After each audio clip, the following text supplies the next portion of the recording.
Good morning here in Baltimore. Hi. Glenn Clark. It's Glenn Clark Radio. I can't wait to find out what bit this is. Oh, he didn't turn your mic on, so whatever it is, we're going to miss out on it. I guess I'll turn it on. Yeah, let's see what he's got. Go ahead. Sure. Turn it on. I'd love to. Mm-hmm. Oh, I'm... Yeah.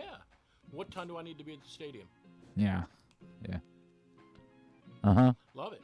Now, what's going to happen?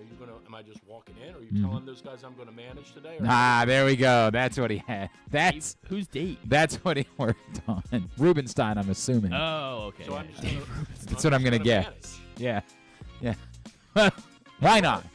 Why not? Yeah, There's Drew Forrester. That's to be honest with you, I probably am better. Spent 20 minutes rehearsing that bit in front of the mirror this morning. DR. Oh, DR. All right. Oh, DR. 20 minutes on that. He came in antsy that the show hadn't started yet. He's never before shown up at 10 o'clock. I had that whole skit I know, right? Way to go. Way to go. Hi. What a dreary day. What a dreary 3 weeks I think it's been. I think it was John in Little Rock yesterday was talking to me about how I'm on his case too today. I don't know what you're fighting with him about. Ass. Well, he was on me about the vibes of yesterday's show. I'm like, oh, you know what? It's the rain. It's the damn rain. It is insane. Vibes of yesterday? Still raining. That's what I said. I didn't think the Still vibes raining. yesterday were. I mean, there was a lot of talk about the rain. Here's the best there part. was. I'm in the splash zone today, and I don't even need to get splashed. Yeah, what the hell are you doing there? Right. I don't even need to get splashed, but I'm in the splash zone. You just want to get hypothermia? Is that I know. what you're signing yourself up for? It was the perfect storm. Yeah, you're really going today. I am going. We got Did you spend American dollars on this? Did you spend actual American dollars Yes. or like like what it was on StubHub this week, American dollars? I'll tell you, the tickets cost me $70. Why? Because are you mad? Why? Because I want to go to the game. Well, I take my understand son. that. But you don't have to spend $70 to go to the game. For those, I don't know, for those seats you kind of do. I mean, again, yesterday they were giving you the seats to get in. I don't know what's going on at DrewsMorningDish.com. You hiring? But today ticket prices were much different today. What if I told you could have all of this for $80? A very low price. $80. Very yesterday low price. Those tickets were $50. They're not $50 today. The demand for these tickets today was much more than yesterday, and I'm not sure why that is. It just is. I know it is because I looked at it. I'm gonna guess that's gonna change. I don't think so. I think today's. I talked to the ticket people this morning. It's trending. This is awful. It's trending. It's awful. What part of it is awful? That's so we can fight about that. Not selling out the ballpark is awful. Why? Because it's a playoff baseball game, and the stadium should be sold out. Okay. Period. And we're not. This is not something we're going to discuss. No, I'd love to discuss this. It should be sold out. Period. And now, some of this is, I will say that some of this is not necessarily the fault of the Orioles because of the clumsy nature of the way the playoff tickets work.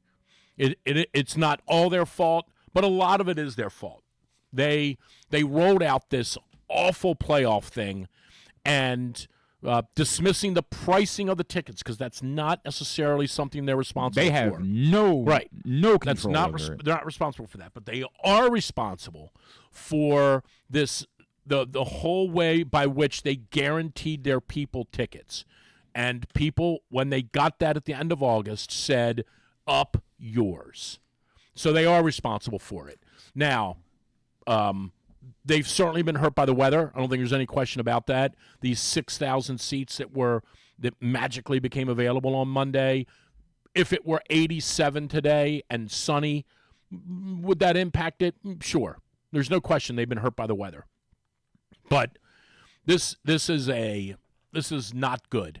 Okay. And it's not good on a lot of levels. It's irrelevant. I mean, it couldn't be less irrelevant. It's not irrelevant. It's not nothing. It isn't anything to do. It's not irrelevant. It's irrelevant. No, it isn't. It is. You're wrong. It's irrelevant. No, you're dead wrong. It is very relevant. To who? But but it's not relevant to the actual playing of the game. No, I'll get to that. Who's it relevant to? It's relevant to the marketplace. It's relevant to the organization that they can't find 44,000 people to go to the game. No, they absolutely could find 44,000. No, they didn't because everything about the rollout of this was a failure. This is not a reflection at all of how many people were interested in going to the game yesterday. Okay, so who's to blame? Major League Baseball. And the Orioles. If you want to throw the Orioles on for funsies, I will throw the Orioles. Major League Baseball decided to set prices for a product that no one believes is worth that. I don't think that. No one. I think that's wrong. And by the way, you know that because it was the exact same situation in Houston and the exact same situation in Milwaukee. I don't know that no one believes the wild card tickets are worth this amount of money. It's a playoff No game. one. You can't make that work. That's wrong. You're wrong on that. I'm not wrong about that because we have the evidence. They don't have the reason that they don't have the stadium sold out is because the people that purchased the ticket plan group, the ticket plan people were grossly offended. So tell me how that has anything to do with why they couldn't sell the tickets in Houston and Milwaukee. You're doing the whataboutism. No, it's not whataboutism. Well, why did they sell them out in San Diego? Because they don't have a football team. Oh, okay. So now because they don't have anything else to do in San Diego. Gotcha. And that's a football team. That is. Okay. San Diego has become impervious. Okay. Have you checked? So are you really? Do you want to have a conversation or not? So it's about. And I mean, they don't have a football team. Yes, okay. San Diego has become impervious to any problem in baseball because they don't have competition. Let's talk about Brandon. No. Do you want to have the conversation? No, I don't want to have a conversation. I want to have a conversation about Baltimore. Right, and I'll have That's that all conversation. I want to have. Orioles fans did a fine job. They sold more tickets in Baltimore yesterday than in Houston or Milwaukee. The reason they didn't have 44,000 people here yesterday is because the team you want it to be about the team because it fits your narrative. You want it to be. You want to drive the narrative. The narrative of what? That the Orioles. That you believe that the Orioles is entirely about. And by the way, here's where you're right. I'll give you this. That was a colossal mistake. What they did, no question. But it has nothing to do with why they didn't sell those tickets. You're wrong. Nothing. You're wrong. They priced them incorrectly. Maybe they did. They may have priced them incorrectly. But they also, in doing that, they also offended the very group of people who would have been predisposed to buying them regardless of the price. The very group of people that would normally say, I don't care what the price is. I'm going because I'm a fanatic. They offended those people to the point that they said, I'm not going.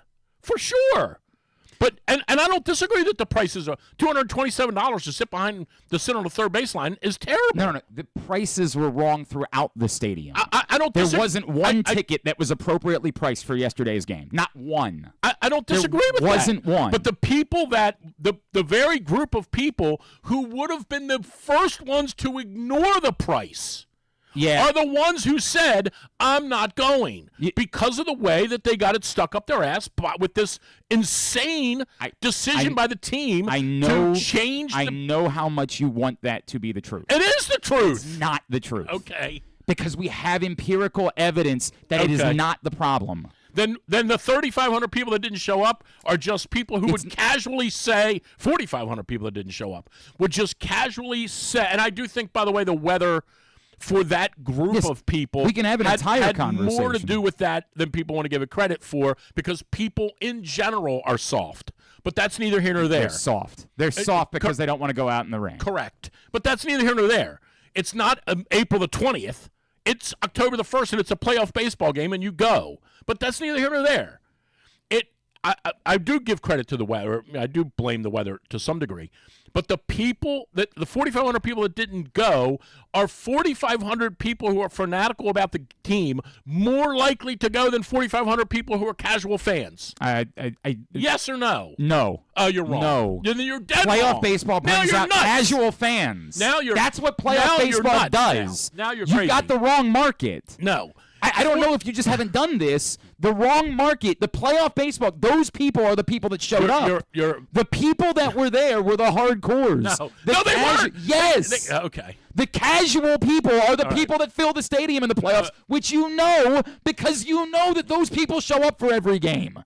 You know that. They didn't. That's the point. No, the casuals they didn't sent show out up. an email yesterday morning to all of those people and said, if you want to come, here's a discounted ticket. We know we offended you. They sent it out yesterday. Say we know we offended you. That didn't happen. You want that to be the case to make your argument. The email did not say we know we offended you. It said you're trying to make an argument. Nope. It said I'll get you the email. Show it to me. It didn't say offended. I know it didn't say offended. It said didn't. We know that we've upset you. It's the same thing.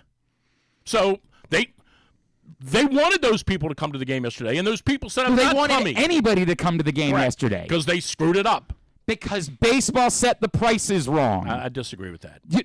Drew, you can't make up what happened in the other cities. I know what you're trying to do. It's not what I'm trying to do. It's that you are trying to ignore the team. No, I just said it. The Orioles failed when they announced their plan moving forward for ticket holders. Now you should stop right there. No, because that's not the end of it. Okay. The end of it is, and Major League Baseball thinks that they have a product that they don't have. I don't disagree with that. That's what happened. We're saying the same thing. This is like last night with Major League Baseball believes that this wild card round is a thing. Their fans have told them regularly, no, it's not. Well, we are not treating this like it's the playoffs. 41,000 people thought it was worth coming to. 41,000 people started coming because the tickets crashed. No, not at all. They didn't sell any tickets yesterday. They didn't sell sold any them tickets. On the secondary market. There were 6,000 seats available. They sold 2,000 of them. The tickets started crashing last week. On Monday they had 6,000 tickets available. On Monday. Right. The game was yesterday. They sold 1,500 of them. The secondary market is resale. Everyone was trying to resell tickets that they spent exorbitant amounts of money on. The tickets But the crashed. tickets weren't sold. They were not unsold. all of them. Yes, not all of them were they sold. They didn't sell for. Hold on. Quite aware You're of that. missing something. No. There weren't 46,500 tickets I'm aware sold. of that. There were 40,000 tickets sold as of Monday morning. And the people that bought those tickets were trying to sell them. Bought what tickets? That bought the 40,000 tickets. I see what you're saying. But why do you think that is? Because they paid too much for them. No, that's not why they tried to sell them. Because they don't care about the wild card round. Because the wild card round isn't a thing. Okay, right. Because we're wrapping our minds around this idea that there was a playoff game played in baseball yesterday, and it's somehow embarrassing that it wasn't sold out because no one wants to talk about the thing. The thing is, we have decided as a collective population that the wild card round isn't the playoffs. It's not totally a disagree thing. With that. I think you're way off base. Drew, you can't look at what happened in every market yesterday and ignore that. Well, except for San Diego because they don't have football. Because they yes. Okay. Let's talk about the game. It's an honest-to-God question. Let's talk about the game. Do game. you know what San Diego does during the regular season attendance-wise? Yeah. They were third or fourth in baseball. Correct. At least. Because they've become impervious because they don't have anything else. Right. It's not just football. They don't have basketball. They have nothing to compete with. They got indoor soccer. You're right. They've got indoor soccer. They do. I got San Diego State. You know what? Nailed it. You got it. Right. They've got all Let's of the. talk about the game. They got a lot going on this summer. Let's talk they about do the game. exactly right. That's the competition that they have. That's the competition. I'm glad. Tell me I'm glad we were able to. Please tell me we're going to agree before on we wrap. Hyde. No. We'll wrap here. I'm glad that we were able to start this way because I said this on Twitter last night, and God bless my partner here. The most brainless thing that anyone in sports media does is attendance. It's brainless and toothless. Unless you want to talk about the WNBA. It is irrelevant. Right. It could not possibly matter. Right. The tickets have never been free. If you want to write something thoughtful about what happened yesterday, write it. Go do a story. Go interview people. Go do a story. If you just want to brainlessly say, it's a failure that the game wasn't sold out. It is a failure. You're brainless. It's a definite brainless. failure. It's not. So what would the number of 40,000 people showed up for a mid-product in Baltimore. More people showed up for a mid-product in Baltimore than showed up in any market other than San Diego yesterday. You're really missing how we didn't have playoff baseball here for 30 years. But anyway. What does that have to do with anything? Please talk about the game. Please tell me we're going to agree on Brandon Hyde. Hang on. Today's show is brought to you by Live Casino and Hotel. I hope. Griffin. I can't do this anymore. Every time that Baltimore or Washington's football team score a touchdown during home games, Live Rewards members will receive $7 in free slot play. You have to have your Live Rewards card inserted directly and correctly into the slot machine, any slot machine on the floor, and be actively playing to receive your prize. But once Baltimore or Washington, Washington's home this weekend, anytime they score a touchdown, $7 in free slot play for Live Rewards members. Valid for slot play only. Adirona Mills, must be 21. Please play responsibly. For help, visit mdgamblinghelp.org or call 1-800-GAMBLE. All right. The Orioles lose game 1-0. It sucks. It can't be all that surprising. If you want to beat up Brandon Hyde, there's plenty to beat up Brandon Hyde about. If you think it's Brandon Hyde's fault that the team didn't score a run, I don't think that at all. I don't know what to do. I don't think that at all. But I will say they're not mutually exclusive. But all these parts move together. It is not his fault that they couldn't push a run across. It is his fault that he didn't strategically manage the game in a way that potentially could have contributed to them scoring or the other team not scoring. That is his fault. It isn't his fault that Corbin Burnes walked a guy who gets as many hits as you and I. If you think I'm going to beat up Corbin Burnes, we're going to keep walking. It's not, my God, Brandon Hyde's fault that Corbin Burnes walked that guy. It's not Corbin Burnes' fault that he was brilliant yesterday. I'm not beating up Corbin Burnes. I'm talking about Brandon Hyde. It isn't Hyde's fault that Burnes put that guy on base. It is Hyde's call when there was runner on third base and first base is open with 2 outs. It is Hyde's call. No matter what he says about that he looked at Burnes and Burnes shook him off and said, I'm pitching to the guy. That's where you say, I love you. We're walking him because the guy coming up that hasn't had an at-bat for a month is the guy we're going to get out. That is on Hyde. Now, the Burnes threw a pitch. The dude hit it. The other guy tries to. The whole thing of pitching to the guy isn't nearly as much of a story as it is that Hyde said after the game, I looked at Burnes and Burnes said, I'm going to pitch to him. That meant that in Hyde's mind, there was a question, should we pitch to this guy? And he allowed his pitcher to determine that. And I think that's dumb because conventional wisdom says you go after the dude who's coming up, not the best player in baseball. That's all. But that's just one of them. That's just one thing he did yesterday that was mysterious. It isn't why they lost, but it's a pizza. It is a definite piece or two. When Mullins gets this base hit in the third inning, you bunt him over. And now you got a guy on third base with 1 out, and for all we know, we were going strikeout there. That's what we do. That's what we do. If we don't hit a home run, we don't win, ever. But to suggest, and I'm not saying you're doing this, to suggest that Brandon Hyde is blameless is naive. It's stupid. Of course he's involved. He's the manager of the game. There's 2 separate conversations.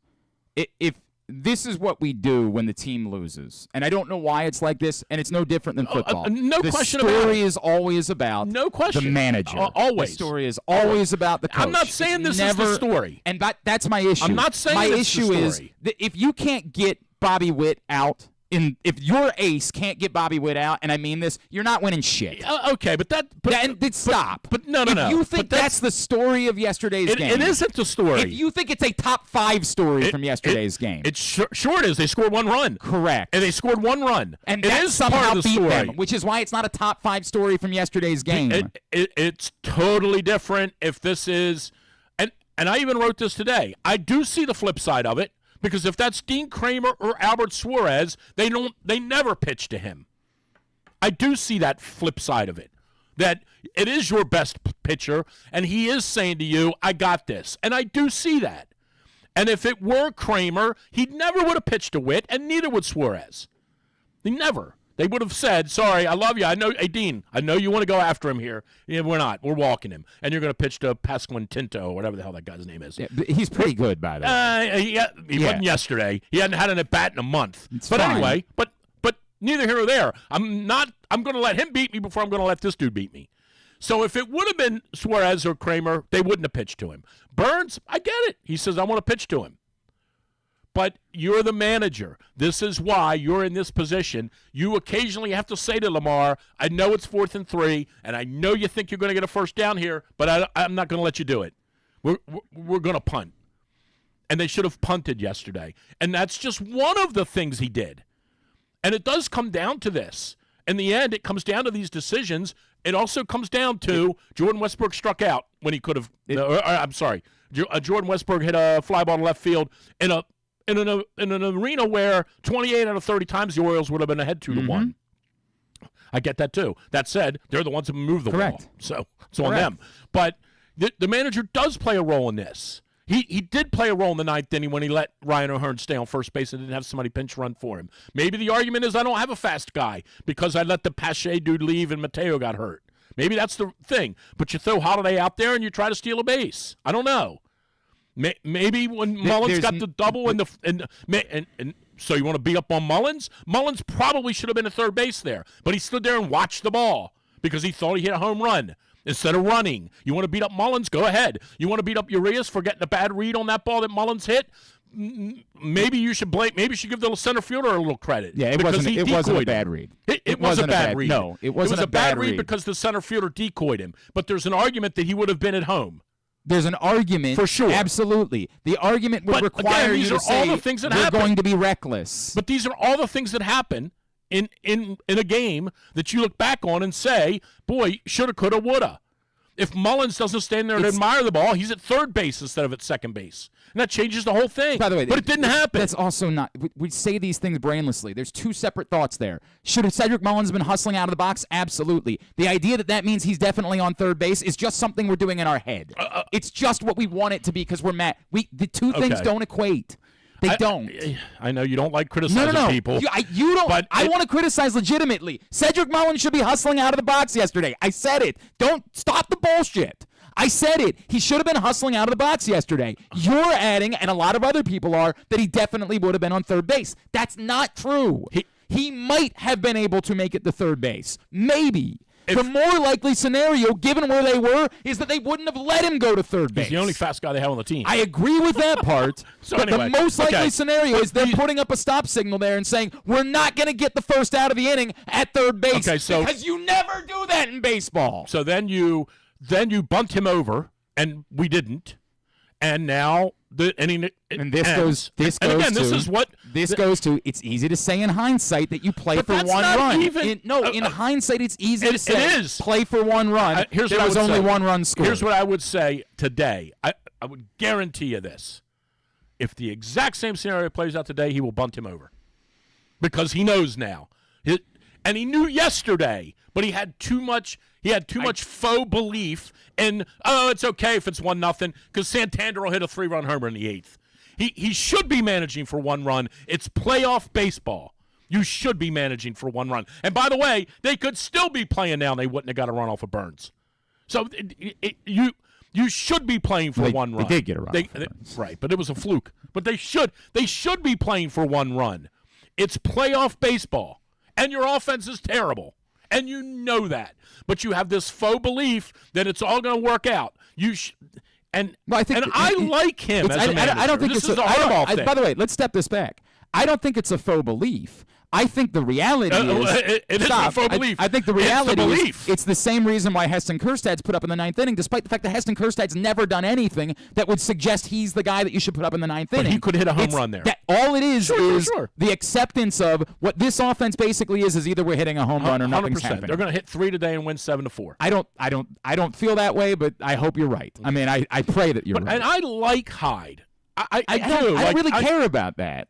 No, I'm saying I like him. But I see him doing this a lot. This is the problem. I don't care if you like Brandon Hyde or not. And truth be told, as I've said a million times, if they lose today, I'm going to join you guys and say change has to happen. Are you really? Yes. You can't go through this much because there's one thing that ultimately matters. Wow. The results. Or tomorrow. If they lose either game or no? Definitively, if they lose. If this thing happens where they've gone 0 for 5 in the playoffs, if they go 0 for 5 in the playoffs over 2 years, it's going to be really hard to shake that.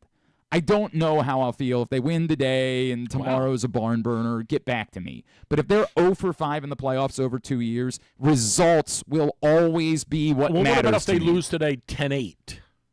Does that change? I'm no, asking you. it's the I'm playoffs. just asking you. It's the stench of carrying 0 for 5 in the playoffs, and it's more than that. It's the problem being the real They would have issue. lost 4 out of 4 at home. Yes. Do you put any stock in that? Does that matter? Wait. Trying to blame it on attendance? No.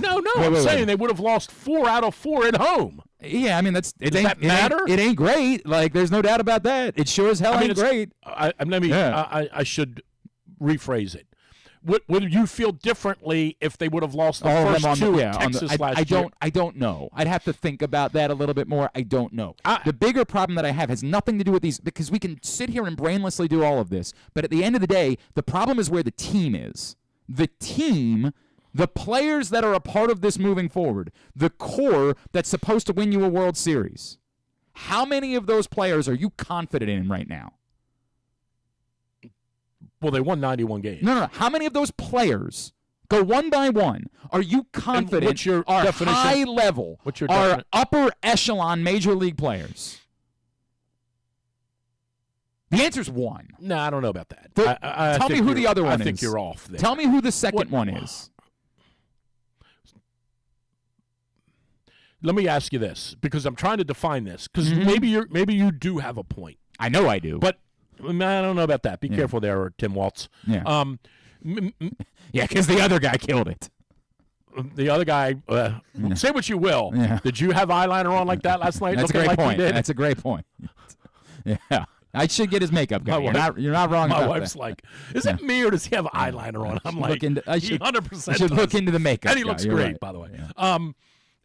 So here's the question. How many of those guys do the Yankees have? And I'm not doing whataboutism. I'm asking you to, because I want to define it. How many of those guys do the Yankees have? Well, you could argue the Yankees only have 2. Yeah, you could argue that. And they would be who?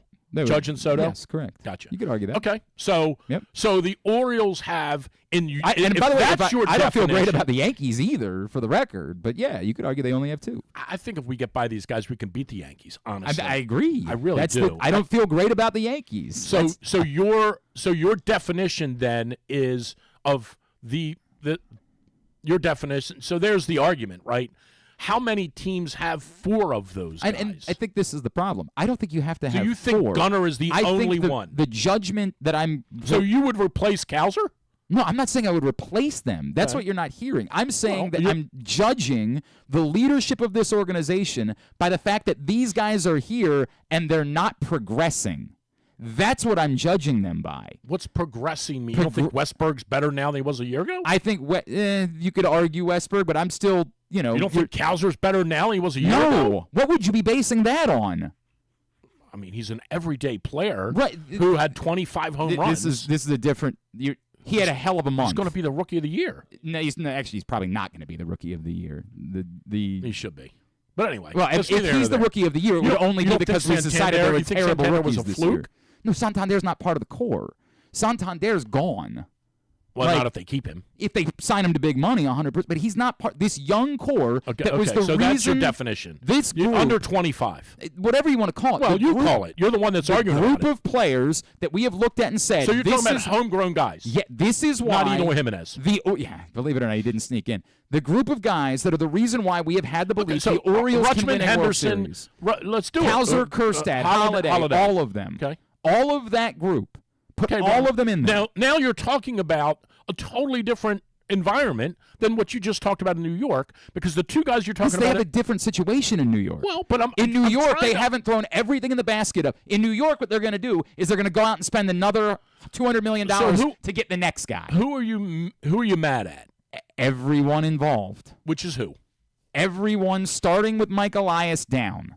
Okay. There has been a fundamental problem in this organization that the group of guys that they have committed to... Other than Gunnar. Okay. And by the way, we can have a conversation about Gunnar too, because it didn't get better going through the season. Gunner's defense is disastrous. It is not good. I don't know what happened there. I would agree. Now you and I, it's the first thing we're going to agree on all day. You and I are kindred spirits on that. Like defense does matter. And say what you will about yesterday, other than that awful ball that the left fielder misplayed that they somehow gave a double to because they're dumb. the Kansas City's defense is really good. Well, in fairness, the Orioles made some good defensive plays yesterday. No, Ramon Urias made a really nice play yesterday. Absolutely. Ryan Mountcastle made an outstanding play on the double play. That was that was a I really. wouldn't say it was outstanding. It was a line drive right to him. But anyway, defense matters. Defense does matter. So I'm glad you're saying that about Gunnar, because everybody's kind of anointed Gunnar as the perfect baseball player. His defense is terrible. It's awful. It's atrocious. Now, but I don't know what happened there, because it wasn't. This is the issue. I don't know what happened there. You're blaming either. that on coaching? But this is what happens. Once you get there, it doesn't matter whose fault it is. This group has to be the group. You know, massage therapist, by the way, somebody to come in here. I'd be in favor of that. My neck is really. Do me a favor, Garrett. Come over here a minute. Yeah. Rub my neck for me. Let's not. No. Let's not. I don't think he can sue me over that, but like he will. I don't want to find that out either. I'm not. I don't It's not like a consensual thing. I mean, What do you mean? It's not. It's not a consent. No, it's not non-consent. That's what I mean. Like, if you don't want to do it, just say no. Right. I'm just asking you. Yeah. If he didn't mind. Yeah. Jeez, a whiz. This is my issue. Take it easy. My issue is Diddy. the Orioles' ability to win a World Series is based around this core. This core is going to be the group. Until they show that they're going to go out and spend extraordinary amounts of money in order to replace that core. This core is going to be the group that's going to have to win a World Series. And where we're at with this core, and you can say whatever you want about, hey, Jackson Holliday is only 20. All good. All good. You decided he was ready to be here. Yeah, he's I would say, if we're going to beat them up for 10 minutes, which is fine, he's clearly been overmatched. There's no question. And do I think they made a mistake picking him? I don't. But I would say that it didn't go nearly as miraculously as they thought it was probably going to go, or that we all were led to think it was going to go, because we all ran around talking about one-on-one and how great he's going to be, and he's going to be the next great thing, and so far, not so much. No. So, which, again, doesn't mean But I'm not saying they picked the wrong guy. Right, because he might still very well become that guy. But they're not. This group isn't getting it out of him right now. Is he going to be Francisco Lindor? Maybe, but he's not right. He doesn't. It doesn't look great. It doesn't look like this is the problem. My problem isn't about. I don't give a rat's ass about the fact that Jackson Holliday wasn't put into pinch run in the ninth inning. If nobody comes up with a big hit, it's window dressing. And I get it. Adley Rutschman got squeezed. That was a terrible strike 3 call on top of it. Yeah, but the O'Hearn pitch was strike 3. I don't disagree with that. So I don't disagree with that. Actually, you know what? That was a strike. It wasn't a strike. It was a strike. It wasn't a strike, but it could have been called a strike. It wasn't. Okay, that's a fair way to put it. It wasn't, it but should it could have been called a strike. We're going to split hairs. Okay. On that. You can bitch and piss and moan moan about that all you want. Rutschman is hurt. Might very well He's be the hurt. case. I am not willing. I'm not willing to admit that he has become Andy Etchebarren. He is hurt. That might very well be the case. I'm telling you that on November the 2nd, the Orioles will release a very. But if it was this bad, then it required someone to step in and say, "Dude, you got to go. You are hurting the baseball team." You're presupposing they didn't do that, and he said I'm fine. That doesn't matter. I'm telling you, he's hurt. If he's hurt, if there's truth to it, then he doesn't get to make that decision. He's hurt. He has to be. There can't be any other explanation for it. I pray you're right, Drew. I pray. But I don't know that. You don't really pray for that. You haven't actually sat down and said. That's a good point. So please, stop the hyperbole there, Tim. That's a good point. You haven't prayed. I don't say this a lot. Listen. I don't say it a lot. You're right. Wait a minute. Right. I want you to record this. Who's right? Drew's right.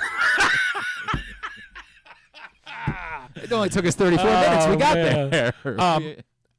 He has to be hurt. It's like the opera. It's got to be better than you think it is. Yeah. He has to be hurt. I hope. If he isn't hurt, something's really wrong. This is my problem. My problem. This is why we need another hitting coach. Yeah, they should do that. And this is what. But really, this is the thing. When we do this bit about, I want to go back to the Hyde should be fired. But we do this bit about Brandon. Hang on a second. We do this bit about Brandon Hyde because what we're really doing is saying, well, you could have done this. Yeah, but wait. I'll finish. Then you say this. I'm gonna. You want to fact check me? You want to fact check me? You and David Muir. Wait a second. Right. What I'm gonna say is, you can do all you want about. You could have walked Bobby Witt. You could have, and Vinny Pasquantino could have parked one to make it a 3-0 game. Because he does that a lot. For sure. All we're saying is we think we're very smart and we're very precious and our moms think we're very pretty. When we say you could have done something else. Yes, you could have. Truth be told, if Corbin Burnes if your best pitcher can't get their best hitters out, you're not winning the World Series. Stop. This thing that we do where we think it's so simple, just walk everybody every time. Could you have? Maybe. Would it have worked out? Maybe. I don't know. Here's what I do know definitively. Results are what matters. Results. That's what I'll judge a coaching staff by. That's what I'll judge, because all of this other stuff where we think we know more about baseball, where we think we know more about football. John Harbaugh effing up the other night and calling a second straight timeout, call it out every time. Every time. Every time. But you want to fire the coach at just 135-10 over the Buffalo Bills? Do you want to talk about that for 1 minute? I mean, you can do it for 1 minute. Do you put any stock in the fact that he didn't call the earlier timeout? I think that he had a awful brain fart. He forgot in the middle of a football game. He forgot that they had to use a timeout. If that was the only time there was ever a timeout issue with John Harbaugh, right. then we'd probably all kind of laugh about it and say it isn't. By the way, it's not. It's only the 5th time this season there's been a timeout problem. That one was. And John's a man of faith. Johnny, when you threw the old national TV F-bomb, when he knew right away, he's like, "Oh my God, I'm gonna get slaughtered for this one." Screwed this up big time. It was terrible. Okay, I mean, we just have a difference of opinion on. Look, I'm a coach, and I totally agree. It's results. It's a results. Not a professional coach, but I mean, I'm a coach. It's results. Coach, you hit the ball great, but I lost 2-1. Okay, you lost. Right. I know you hit the ball great, but you lost. Well, the process matter. They pretend like process doesn't matter. I think the thing with Witt was all about, and this is why it's weird to me, because it's these people, these nerds, have ruined the game with all of this analytics. And no one manages because they read the room anymore. They manage because they open up a book and it says you should do this, and they don't manage with their gut. And that's not Brandon Hyde. That's almost all of them. They don't manage like they're that. Not allowed and by to. The way, football coaches are the same. Wait, somebody radios down to them and says it's more significant than that in baseball. They're not allowed to. They don't get the opportunity to do that. The organization sets the tone for this is how we're going to do fair things. Fair enough. Well, it's fair. Okay. However you want to chronicle that or position it, same thing in football. I think we should go for it here. No, you don't want to go for it here because the stats say that 39% of the time you go for it, if you don't get it here, the other team scores, and you're like, yeah, but my gut, it doesn't matter what your gut tells you, you punt the ball here. So we do that in baseball too. And you have to be willing to say, you have to be willing to flip that to say, this occasion yesterday called for them to not let the guy with the most base hits stand there and swing away when all of the other things were in place. 2 outs, a guy coming up who had not played for a month, and a pitcher who was wheeling and dealing. Don't let Bobby Witt swing the bat there. That's all. That's all I'm saying. You were right. The dude might have hit one over the fence. And he does that frequently. But I think there's less of a chance of him doing that than Bobby Witt getting a hit. And the reason I say that is because of the word you used, results. During the season, Bobby Witt did that, what he did yesterday, more often than that dude would have done what he did, what you say he might have done. That's all I'm saying. Well, but that guy can get a base hit, too. It's not just about a home run. He can also get a base hit. But again, this is where we go back to the nerds. Right. What's the data tell you? The data says you don't want to face this guy. That's all. But the data actually goes beyond that. That's all I'm saying. The data saying. also says that all of a sudden if you put another base runner on and the next guy hits, all of that does go into the data. I get it. If you want to care about the data, care about the data. I don't, but I just don't want to face – I don't want him swinging the bat when I don't have to let him swing the bat. That's all I'm saying. That's all. Could you have? Sure, you could have. I think you're trying to paint it as it's black and white, and it's definitely not. It isn't black and white. It's just that the moment has come for you to make a decision. And I'm going to go back to what I said before. And I'm not trying to beat up Corbin Burnes for this at all. He wanted to face him. I give him credit. And I was almost not angry because I don't get angry. I couldn't care less. But I was very disappointed to hear at the end when Hyde said, I looked out there and motioned for her to walk, and Burnes shook me off. Like, that. I don't want to hear that. I just don't. I know he wants to pitch to him. I know that. You said it. Like, he's the best one of the best pitchers in baseball. Of course he wants to pitch to him. He's not going to stand there and go, I don't want to pitch to this guy. Of course he wants to pitch to him. It's not the point. So I was disappointed to hear that Hyde took his decision out of his hands and gave it to someone who was always going to say, I want to pitch. I mean, you say that. The manager doesn't get to I don't know, right? But that ultimately does end up being the pitcher's decision. No, it doesn't. The manager doesn't get the manager doesn't get to walk out of the dugout and say to the umpire, we're walking this guy. He says to Burnes, walk him. Right, and if Burnes says no. He says walk him. And if Burnes says no. Walk him. We're just going to sit there in the dugout for 6 innings? Walk him. Right, and the pitcher still has to do it. You're a lot of things you said today you might be right on. You make a lot of valid arguments. This one is a 0. No, it's not. The pitcher doesn't get to overrule the manager. The pitcher, You're wrong. The pitcher does get to overrule the manager. Doesn't. Yes. Oh, my God. Now you're wrong. You're living in an era now you're wrong. that doesn't exist anymore. Oh, please. He's the manager. That's great. He's the guy that can be gone. Corbin Burnes is making how much money this season? Oh, I have no idea. Yeah, it's a lot more than Brandon Hyde is. Okay, but You now are you're living just in saying an era. goofy No, stuff I'm now. not. You're living in an era where the manager is the end-all, be-all of decisions, and we're so far past that we can't see straight. In the game, it doesn't the manager, work that way anymore. Okay, it doesn't. Let's move on. We'll disagree on that. I want to go back to you firing Brandon Hyde. No, hang on a second. Wait a second, because this does fundamentally have an issue here. Do you genuinely believe in your heart that that's still the way that it works? Yes. It doesn't. The manager says we're walking this guy, and you walk him. And the pitcher says, no, I'm not. The manager, you know what the manager can do to overpower it? The manager can go out and pull the pitcher. Correct. He can. That's how he can win in that spot, is to go out and get the pitcher. That's the way it can end up being that way. But it doesn't work that way because the pitcher says, gotcha, Skip, let's walk. That's the way it worked 30 years ago. Oh, please.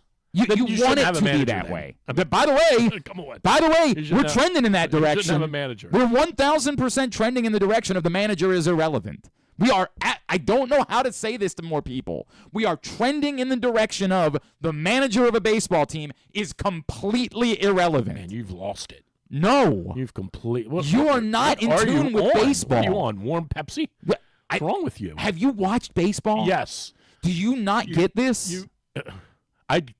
I get it. To suggest that the manager shouldn't be, that the team shouldn't have a manager is insane. It's not me suggesting it. It's me saying the relevance of the manager is so minimalized at this point that it's why when we scream about these things, we're screaming into a void.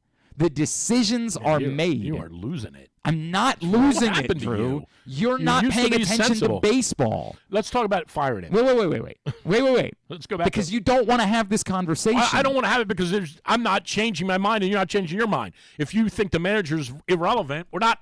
There's no conversation to be had. I mean, that's just the case. The manager's not. There is a conversation to be had about firing him. I'm having that with you. I'll have that one with you. You saying we don't need managers is insane. You're taking what I'm saying and moving it a step further. The manager's role has never been less in the history of baseball. Let's move on to another topic. I don't agree with that, and I'm not changing my mind. Do you not agree with it because you don't like it, or do you not agree? Because someone has to manage the game. What does that mean, someone has to manage the game? Someone's got to make the decision on who's pitching to somebody. Somebody's got to make a decision on who's coming into the game. What are you going to let Sir Anthony Dominguez say, my turn, I'm going in? Right. Like, you're nuts. But you understand that those decisions are made by the data, right?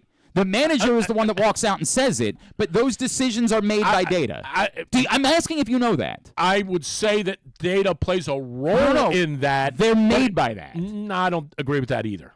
You're not paying attention to baseball. Because I am paying attention. I would like you to sit down and talk to Buck. I would love for you to have that conversation with him. Buck who? Showalter. You heard of him? I'd love for you to sit down and have this conversation. I know about him, all right. Never got the World Series. Yeah, that's true. You're 100% right. Let's talk about fire. No. I want to do this. I'm not doing it because I'm not changing my mind. Because you don't like it. Because you're not willing to understand that's where we are in baseball today. That's the game. This all started because you think Corbin Burnes has the right to overrule the manager. I think Corbin Burnes absolutely can overrule the manager. 1,000%. I think there's no debate about that. And do you think that if you want to have an argument about whether it should be that way? We can have an argument about whether it should be that way. It shouldn't be that way.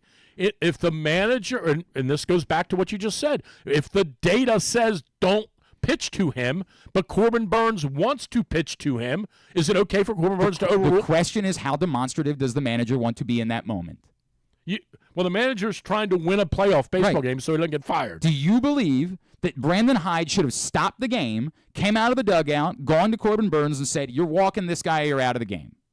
If Brandon Hyde wanted to intentionally walk Bobby Witt, and Corbin Burnes said no, and Brandon Hyde yelled out or called a time, I don't even know how you do it, without making an official visit, and said, "Walk this dude." Well, you'd have to make and an then he would say visit. to Rutschman, go out and talk some sense into this goof. And if Burnes said no, then walk out there and call a timeout and walk out and say, maybe you're missing this. We're walking this dude. It's Brandon Hyde's job on the line. Yes. By the way, I mean, suggesting that it's not also Corbin Burnes' job. That Corbin Burnes is going to go to the Giants and make $400 million. That's 100% right. Care. Which is ultimately why Corbin Burnes has the power. But he doesn't. I'm trying to win a baseball game here. And that's all. I was disappointed to hear that response from Hyde. I would much rather Hyde have said, I ordered the code red. I ordered it, and we failed. I would much rather have heard him say that than to say, I looked out there and told Burnesy we want to walk him, and Burnesy said no. Wait, so what do you want him to say? You want him to cover for it? You want him to say, I made the decision? No. I would much rather him say, well, in this case, probably yeah. I would probably rather have had you lie to me than to tell me you allowed Corbin Burnes to overrule you. I probably would have, but I do understand, and this is the whole part of it. I do understand, and I keep going back to this. It's a very polarizing topic. I do understand that you have the best pitcher, arguably best pitcher in the American League. He's not better than the kid in Detroit, but you have a top 5 pitcher in all of baseball who isn't scuffling. It'd be different if they had 5 hits or 8 hits on him and 4 runs, and he just didn't have his best stuff. But he's a grinder. If that's the case, you're going to go get him. He's not going to. Right, but in this case, he was pitching great, so I do get it. I do. But in the end, the question is very simple to Brandon Hyde. What did you want to do there? What did you want to do? Did you want Santiago the poison rag stuffed in his mouth? What did you want to do? I wanted to walk him. Then you should have walked him. That's all. That's my point. If you wanted to walk him, you should have walked him. It's a very fascinating look at where managers are in baseball in 2024. I don't even think it's about managing. I don't think you realize how much it is. This is the game. We don't want this kid who leads the league in hits to get a hit off of us. I don't think you realize how much it is. Ichiro's at the plate. What's he going to do? Probably get a hit. Well, let's pitch to him anyway. It was dumb. That's all I'm saying. That's all. Yeah. There's about 80 layers to this, and it is a fascinating look at the onion, because I do think part of it is an old school reflection of baseball that just doesn't exist anymore. Like that, those days are gone. There's one manager in baseball that has more power than the front office does. That's Bruce Bochy. That's the list, right? Like there's one guy that would be able to do that and get away with it and be that guy. And everybody else is at the mercy and the pleasure of the front offices that have been given all of the power in baseball. And this isn't why they lost. But that's the other part of it that it's not why they lost, but it contributed to it. Because they only scored 1 run. We're obsessed with this idea because we want something to pin on Brandon Hyde. The story is they didn't score a run yesterday. The story is the offense has been... That is part of the story. The story is the offense has been dreadful. That's part of the story. It is part of the story. It's the story. It's the story. It might be the story in composite of the team. When we sit down next week and they're 2-1 ahead of the Yankees, we might be thinking different. But the composite of the team is, when you look back and you write their autopsy, they stopped hitting. And, you and I both said this, is not a revelation. Without the home run, they're useless. That's the general theme of the team. In composite, that is the theory of the team. But in this specific case of a game that went Right, they scored 0 runs. Yes, correct. It Where they scored was 0 runs. about hitting, and it was also about other decisions that were made in the game that didn't allow them to get runs, or that allowed the other team to get a run. That's all I'm saying. There was no question that in the third inning, when Mullins hit that ball and got to second base with no one out, you bunt him over there. You have a better chance of scoring. It's not no. You keep saying things like no question. Can I finish? You can finish everything you want to finish. You have a better chance of scoring a run when there's a runner on third and 1 out than you do if there's a runner on second and 2 outs. Some teams do. Well, correct. Some teams do. But again, those decisions matter. Do they matter in the totality of the season? Probably not. Some of the games they gave away in August that they should have won are the reason they're playing today instead of sitting at home and watching while the Yankees play. So in totality, their lack of offense, their lack of this progression that you noted earlier, that is the reason.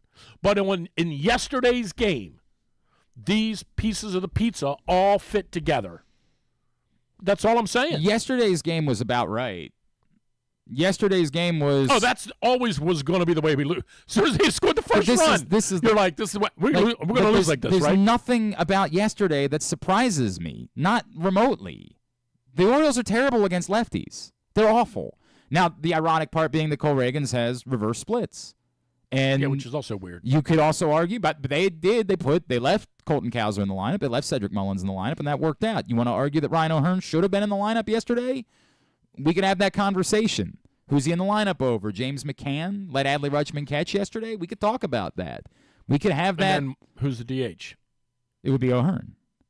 Oh, you're saying O'Hearn DH and leave Mountcastle in to play first. Yes. Gotcha. If we want to have that conversation that they should have looked at the reverse splits and said, let's put in the normal lefty-heavy lineup. Let's not even remotely consider. And maybe in that scenario, it's instead Mountcastle, right? I don't know. We could have the conversation about what they should have done. That's fine. What I know is whatever they would have done, I kind of would have expected about the same outcome. If they don't score, they don't score. I get they're that. not a good offensive baseball Let's go back team. to firing Brandon Hyde. My take, if they lose today, is not going to be You're they a bad need. guy. Wait a second. I will never be the guy that says they need to fire someone. I don't do that. I don't call for people's jobs. What I'll do is I'll say I called for yours a couple times. Well, and look at me. I'm killing it. Look at how well things have gone. Got the last laugh there. Right? Don't you feel silly now? Right. But what I'll say is it requires change. The idea that you can just hide behind, well, they were injuries. They certainly were. The pitching didn't end up being the problem. The lineup was the problem. And was a significant problem. But you think that these postseason failures are on the manager? I don't know if they're on the manager or not. I'm telling you that the manager isn't relevant enough for me to get into that. This is baseball. You want to fire him. I want to fire the process. I want to, and I don't even want to. I'm saying it requires an acknowledgement that there has to be a change. And if the Orioles internally say, we screwed up on this hitting coach thing. It was way off. We dove into this. This was a mistake. We really screwed this up. There ended up being too many cooks in the kitchen. There ended up being guys that we went back and talked to the guys, and they didn't know what their approach should be. If they go internally and do an autopsy and they feel that that's what happened, then that's what they do. But something requires change. The answer just can't be, well, again, we keep waiting for the switch. And that's all this series is right now, is maybe they'll flip a switch. There is nothing about the Orioles that made us feel good coming into this. The entire argument for the Orioles could make a run in the playoffs has been perhaps a switch will flip. That's it. I'm trying to understand how, because to me this is far more interesting than any of this other stuff we've talked about. I'm trying to understand how you've gone down this path where you believe, I haven't told you what I think yet.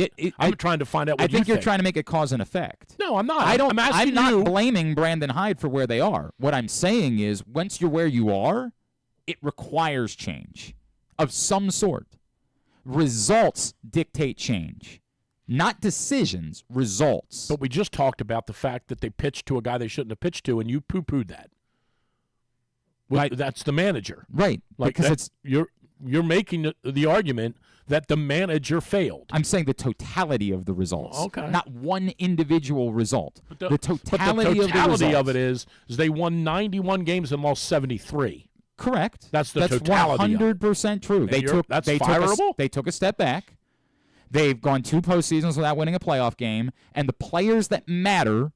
If right now the story of the Orioles was Gunnar Henderson, Adley Rutschman, Jackson Holiday were killing it. They were scoring runs, but the pitching simply didn't hold up. That's how they lost. Okay. Then we would 100% get to the end of the year and say, dude, all their pitchers got hurt. Like, what were they supposed to do? Okay. They're still in great shape if they just have pitching going into next year. If this is what they're coming back with offensively next year, I don't know what shape they're in. I couldn't tell you what shape they're in. Okay. That's the problem. The problem is is they came back with this. They're not going to come back with this exact same team. Well, it's not going to be the exact same team, but it's going to be this core. If they came back with this exact same team, minus Burnes, but Rodriguez will be back, Eflin will be here. Kramer's fine. They'll figure out. They'll go get Max Fried or somebody in the offseason. Like they'll figure it out. Maybe. But they'll bring in some other pitcher. This team would win 90 games again next year. Tell me why they'd be more of the team from the beginning of the season, the team they were in the second half of the season. Because that's the problem here. If they were a 90 win, they were a really good team. So you think the team is more like the team we saw in the last 2 months? I think the core of players that matter moving forward are what we've seen over the last 3 months. The core of players that are going to determine the Orioles' ability to win World Series in the next 5 years. And that... Well, I would submit to you that it's the opposite of that. That I think what happens is it becomes, and this is a definite debate. If you want to, not that we're finished with this debate, but we got to take a break. This trade deadline, whatever you want to call this, the flurry of activity was pretty close to a disaster. No, they acquired a legitimate top of the rotation pitcher. They made a lot of bad moves, but you can't just ignore that part because we want to. I'm not ignoring it. You can't. If you make a move like that, it can't be a disaster. Okay, you can say you needed more. You can say whatever you want to say. It was a failure. You can't even say that. Oh, I definitely can't. You can say you can. But this goes back to my point. What my point was going to be. If you're going to win the World Series, you're probably winning it more with the extra players. That's a different conversation. Well, no, it isn't, because it ties into what you just said. No, it's relevant. It's relevant because this is what I would say. If you change your philosophy fundamentally as an organization, that you will be. I wouldn't judge the Yankees in the same way because the Yankees will fix that. But at the deadline, the Orioles clearly put the priority on the core players. They were not willing to touch any of the core players. They are saying... You mean trading them? Yes. They are saying... Who were you trading of them? And to whom? For what? I think a lot of people, Heston Kjerstad, I think to a lot of people was tradable. They decided he wasn't. Okay. They weren't going to move Heston Kjerstad. Who do you think they would have got for him? You don't know. I don't know. But if you want to throw a Heston Kjerstad in a package for Eric Fetty, if you want to throw a Heston Kjerstad in a package for Lucas Erceg, who looked pretty good yesterday, you want to do something like that, we can have that conversation. The point being the Orioles, by all reports... they did better than Fetty. They did. By all reports... have to give up. You're right. Okay. By all reports, the Orioles were not willing to discuss any of that core of players. They wouldn't do it. They were saying, this is the core. Now, if that philosophy changes, David Rubenstein says, I'm going to step in here. That's good, but we're going to prioritize getting better baseball players, then this becomes a different conversation. But they're saying, based on what they've done this week, by the way. Yeah, they're playing Cincinnati. Based on what they've done, that this is the core. And if this is the core, then this core needs to be in a better situation than they're in right now. And they might be. What do you mean they might be? They might be next April. Maybe they'll be next year, but we're basing that again on hopes. We're throwing it up in the air and saying, we'll just throw out everything that happened, and we'll just hope that it's better. And that's what we're doing going into the playoffs this year. Throw out everything that's happened over the last 3 months. Maybe they'll flip a switch. maybe they'll suddenly be a baseball team that isn't like the team that we saw for the last 3 months. Maybe Jimenez will get a big hit. Maybe. We'll come back in. Rubén Amaro Jr. is going to join us. He's on the call for Game 2. The series is still going. He'll be on the call for ESPN Radio. Believe it or not. We'll do that next. Drew's here, Glenn Clark Radio. Brace yourselves for an unparalleled in-person betting experience at the Greene Turtle Bet Park Sportsbook and Bars in Canton and Towson. Experience the thrill of live betting with Baltimore's only state-of-the-art Vegas viewing TV experience. Choose between our on-site tellers or the convenience of our self-bet kiosks to place your bets. Gather your betting buddies and head over to the Greene Turtle Bet Park Sportsbooks today. Greene Turtle Bet Park Sportsbooks in Towson and Canton. The ultimate destination for game day excitement, great food, and live in-person betting. Must be 21. Please play responsibly. Gambling problem? Go to mdgamblinghelp.org. Hey Baltimore, it's number 10, Arthur Maulet, and I'm hoping you'll slot us in all season long for the Arthur Maulet Show. We will be traveling around the region all season, giving you the chance to get to know me and my teammates. There will be some football talk and a lot more. You can watch this show live on Pressbox's Facebook and YouTube pages and listen every Friday night on 105.7 The Fan. Find out more at PressBoxOnline.com/Maulet. The Arthur Maulet Show, the only show in town that's a work of art. The next Arthur Maulet Show is Tuesday, October 1st at the Greene Turtle in Towson. It's brought to you by Easy Pass and 1-800-GAMBLER. Whether your focus is luxury and comfort, convenience and technologically advanced connectivity, or sporty performance and aggressive styling, we've got the perfect Highlander for you. Check out buyatoyota.com for deals on new Highlanders from your local Toyota dealer today. The ultimate fan experience awaits you at Sports and Social Maryland. See how we're raising the sports bar with our massive 100-foot media wall featuring 40 HD TVs and a 47-foot big screen. Bet on your favorite teams and this year's biggest events at the FanDuel Sportsbook while enjoying your favorite beers and cocktails, plus our delicious takes on bar food classics. Visit Sports and Social at Live Casino and Hotel Maryland at Arundel Mills. Must be 21. Gambling problem? Call 1-800-GAMBLER. The drug scene in Maryland is changing. Fentanyl and xylazine are being added to street drugs, and you may not even know it. Xylazine is not even intended for humans, and fentanyl is an opioid 50 times stronger than heroin, and contributed to over 80% of overdose deaths in our state. Anyone who uses drugs, even occasionally, is at risk of overdose. To learn more, visit stopoverdose.maryland.gov or call or text 988. Gambling can be a fun and entertaining experience, but there are risks involved. If you're planning on betting on the game at the casino or on your phone or computer, know your limit, stay within it. Set a budget and a time to stop. Remember, gambling isn't a financial solution, and it doesn't mix well with alcohol or drugs. Know the risks and have a plan before you begin gambling. For free and confidential services, call 1-800-GAMBLER 24/7 or go to helpmygamblingproblem.org. Driving in Maryland? Did you know an Easy Pass from DriveEasyMD.com can save you time and money? Of course you did, because you are a thrifty driver. An antenna reads your Easy Pass transponder and automatically deducts the toll from your Easy Pass account. There, you just saved money with Easy Pass, all without slowing or receiving a notice in the mail. Well done, thrifty driver, well done. Get your Easy Pass at DriveEasyMD.com. Contrary to what some people believe, I actually like this guy when he sleeps. Glenn Clark, talking sports. Back in here on GCR as we continue along. There is a Game 2 today. The season is not over yet. Drew Forrester is here with me on a Tuesday edition of the program. And this man will be on the call for ESPN Radio as he was yesterday. He is Rubén Amaro Jr., and he's with us this morning here on GCR.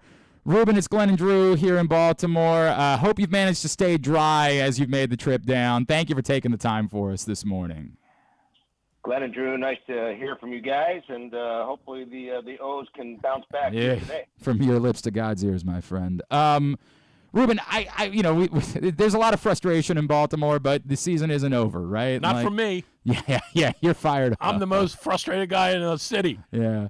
Rubén, I think the question that everybody in Baltimore has is what has happened to this offense, and how do they get it going? Like, there was some signs of life in the final week of the season, but it has been a prolonged struggle for the better part of the second half. How do you flip it now with the season on the line?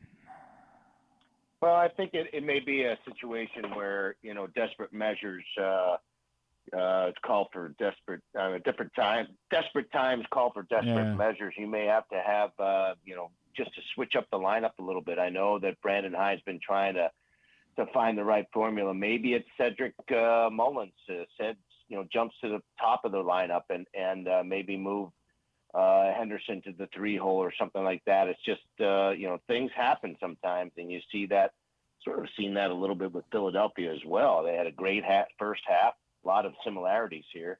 Great first half on the pitching side and especially offensively, and they've sort of fallen off. And that's baseball sometimes. You start to see where teams have scouted you a lot over the last couple of years and seen what you and can exploit some of your flaws, and I think you're seeing some of that happen right now.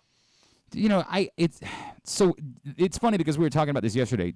In a situation like that, should the Orioles be more inclined to play for one run in certain situations, right? Like a lot of people had talked about yesterday when Cedric Mullins leads off the inning with a double and James McCann comes up.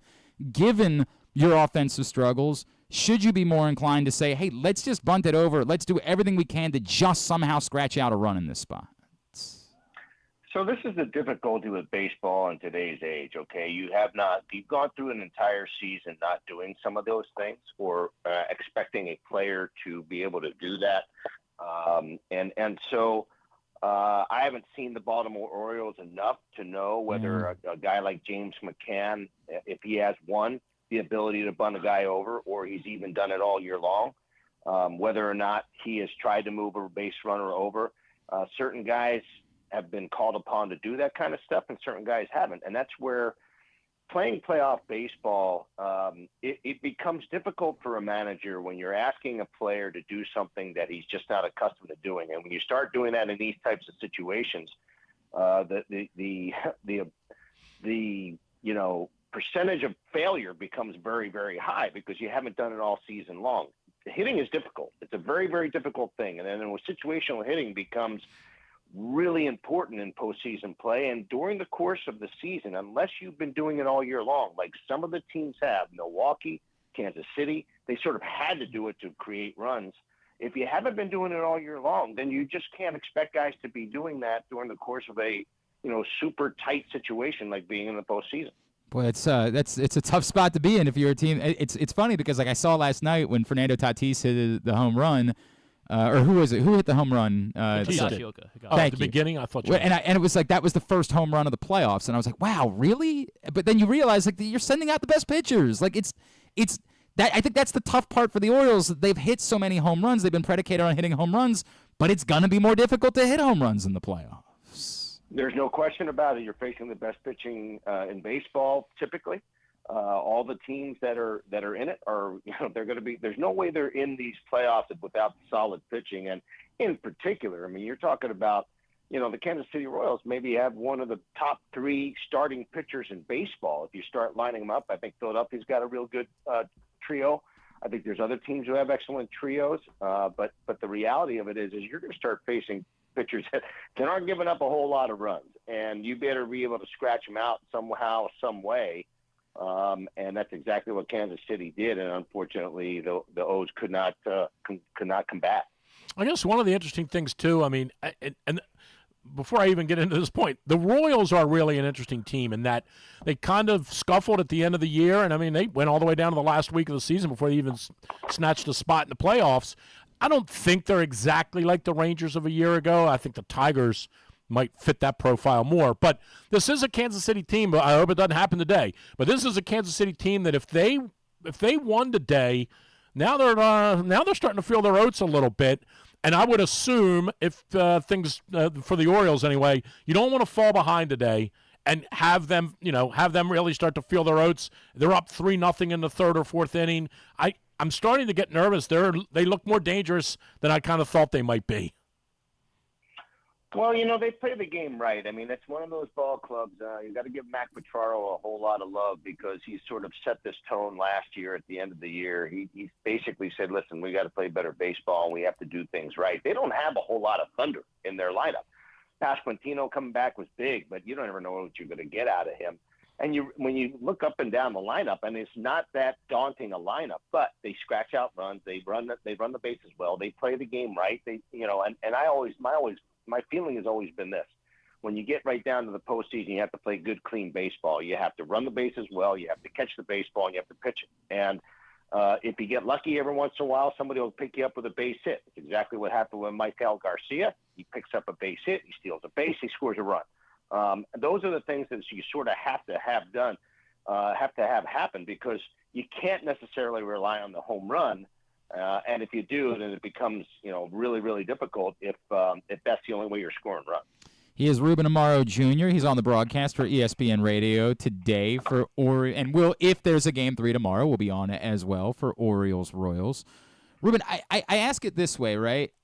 There's a really interesting scenario for me, particularly now that the Orioles, their backs are against the wall, where this is playoff baseball, and historically, in a situation like this, if your starting pitcher gets into trouble, you go get him. Like, you don't let him have that rope to try to work out of it. On the flip side, the Orioles bullpen has not been very good. There's not a lot of arms right now there that you have a whole lot of trust in. Zach Eflin has been really good since he arrived. Certainly, I know you saw a lot of him in Philadelphia. Do you have a longer rope, if you're Brandon Hyde, for Zach Eflin than you might typically have as a manager in these situations with your back against the wall? Well, I think you might, just because you don't have, you really don't have lockdown guys back there. Great arms. I mean, Soto and Seranthony, Dominguez, and others back there have great arms. You just don't know how much you can trust them to do the job. Super job by Seranthony yesterday of getting a big strikeout in a situation. And he has the ability to do that because his arm's so good. And when he has confidence, he's outstanding. Same thing with Gregory Soto and maybe some others down there. Cano, obviously, same sort of deal. Nasty sinkers. You got some guys with pretty good stuff. That said, I think, they just haven't been able to score runs. It's such a difficult position to be in if you're Brandon Hyde, because you're not scoring runs. You can't really have the expectation that you're going to score a ton of runs off of Lugo. So you're in between a rock and a hard place. It's do or die for you. And I have a lot of trust in Zach Eflin, but listen, you have to have everybody ready to go. If you feel like his stuff overall is just not playing, then you may have to go get him at a time when typically you would. Now, cool. See if we can't track down Rubén Amaro Jr. again. Of course, the former Phillies GM and longtime outfielder in Major League Baseball. He is on the call for ESPN Radio. We are chatting with him this morning here on GCR. Today's show. Here's who we're facing next week, by the way. Oh, yeah? Garrett Cole in Game 1. All right. Rodon in Game 2. Rodon. And then either Luis Gil or Clark Schmidt. Okay. Well, I can't wait. So I can't wait. I think that'll go great if it works out that way, and I'm glad that you have the confidence. Today's show is also brought to you by Maritime Magic. It is just the absolute best event, and it is back this Friday night to benefit Living Classrooms Foundation. Join us for the 36th Annual Maritime Magic, the best annual benefit on the Baltimore waterfront, celebrating and supporting the Living Classrooms Foundation on Friday, October 4th from 6 to 10 p.m. Enjoy a night of delicious food and drinks from Baltimore's top restaurants and caterers, plus live music by the Motet. Dress in festive casual attire and soak in the stunning views of the Baltimore Harbor from the Frederick Douglass Isaac Myers Maritime Park and Museum. Tickets and sponsorships are available at livingclassrooms.org/maritime-magic. I'll give you that same question. What do you do if you're Brandon Hyde in the third inning tonight? It's a scoreless game, and maybe Eflin's put a runner on in both the first and second innings, and he doesn't look brilliant.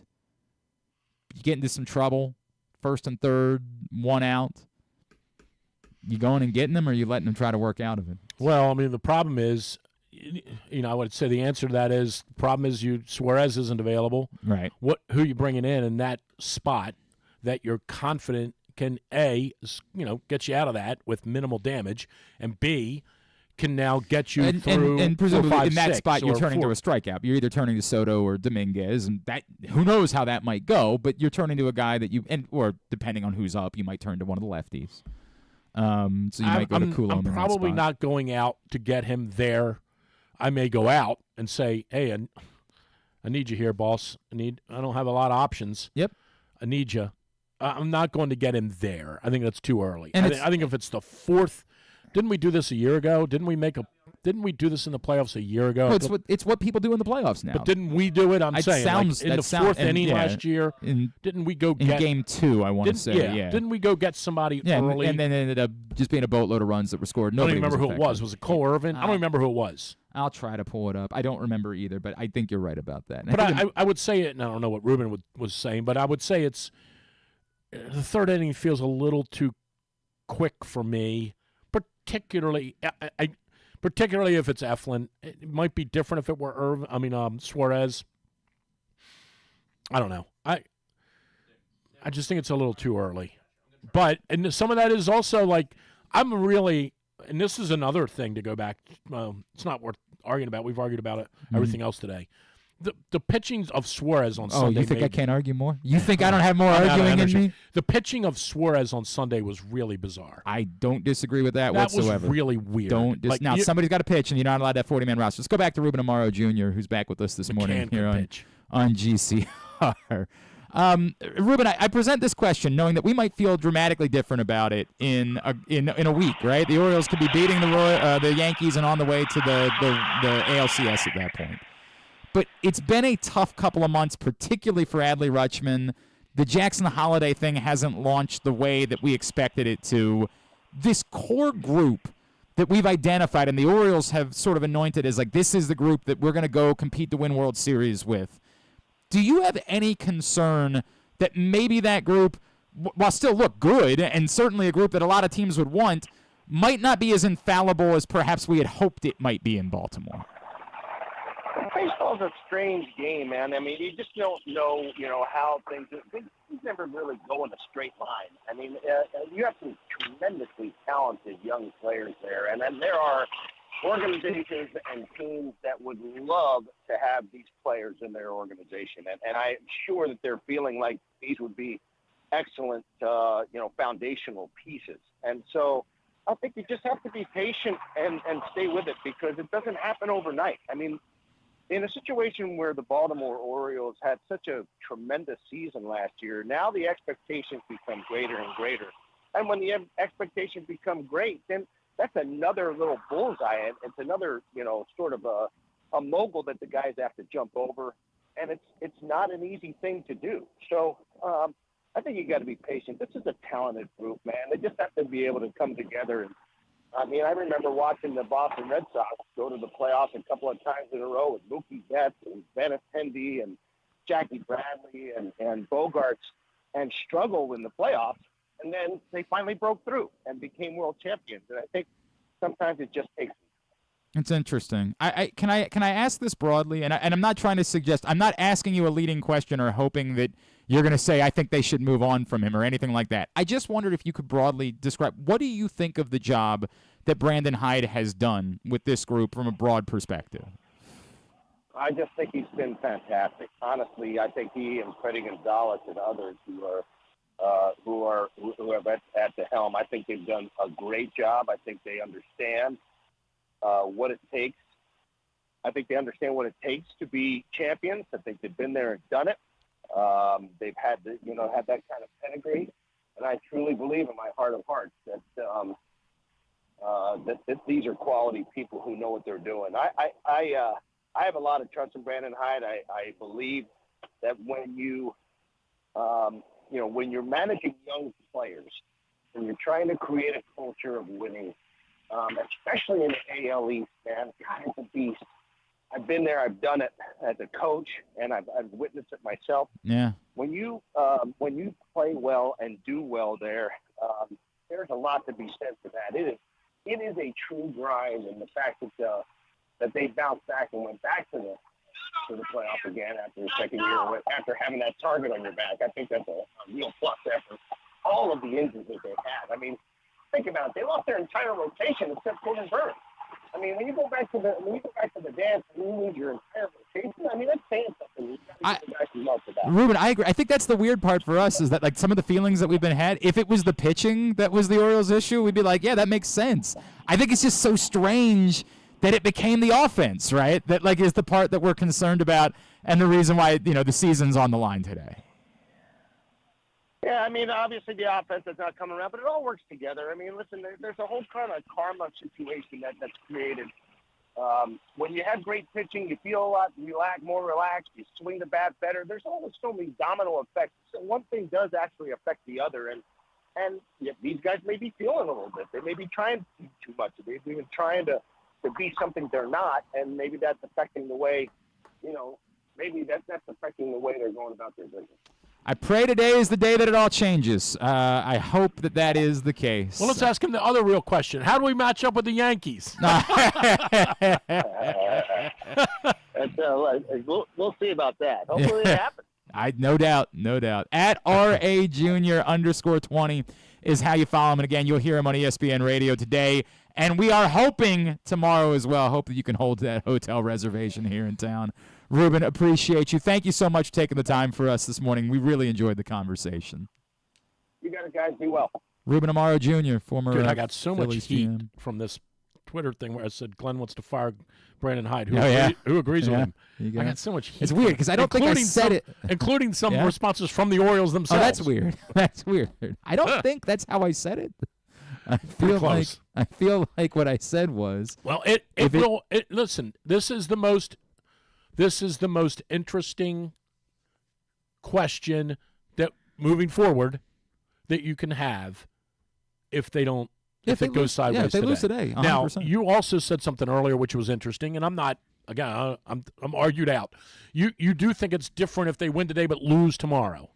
I think it can be different. I think the 0-5 thing is a real stigma. I don't give you credit for a lot, but the way you used to describe losing is something that I have always. It's the hardest thing to do. Look, it sounds crazy to say this. I think you can make a very legitimate argument that the Atlanta Falcons have never recovered from losing a 28-3 lead in the fourth quarter. It's probably too simplistic when you say it that way, but I know I'm what just telling you. I get what you're saying. There is something happened that day, right? That they've never recovered from that. And now, if they had gone out and gotten Lamar Jackson to be their quarterback instead of sticking with Mike, I don't know, but I understand what you're saying. Right. Something happens and when I you get lose. it. Somebody would say, "Hey, the Orioles aren't a losing baseball team." Nothing good comes from it. They're not. But again, it would be completely different if they were. By the way, for the record, I don't think they would fire him. I don't think they would either, but I just don't know enough yet. We have a football coach here who's a 600% winning football coach his whole career. People want him fired. I understand that, but he has struggled in the playoffs. No. That does and matter. That's going to be the other. Right.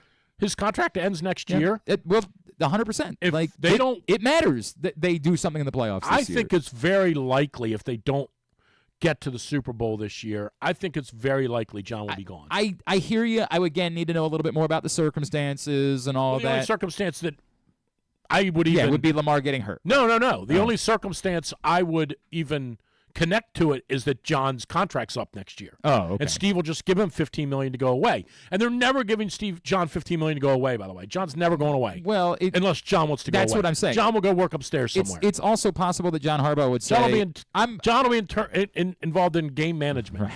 Oh, good. That's the perfect role for him. To the point, if John decided, hey, I would be willing to retire after next year, I'd be good. You don't have to give me another contract. I could, and we could even make it public if you want to make it public that my intention is to retire after next year. Whatever. I don't know.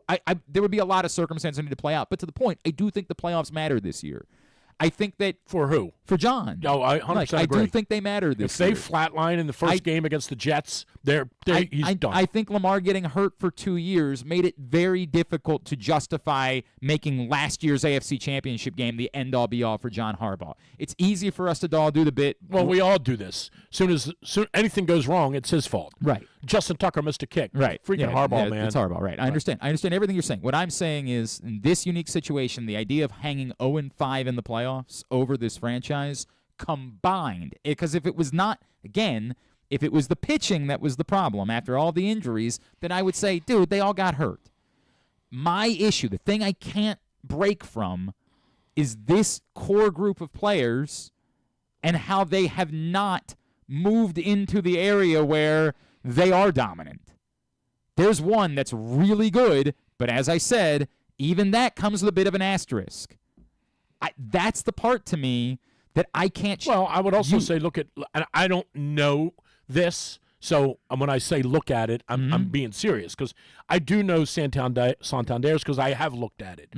Absent a home run, the rest of his offense is not very good. I don't disagree with that. It isn't. I can tell you because I've looked at all the numbers. I know. I don't know that about Gunnar, so I'm saying that.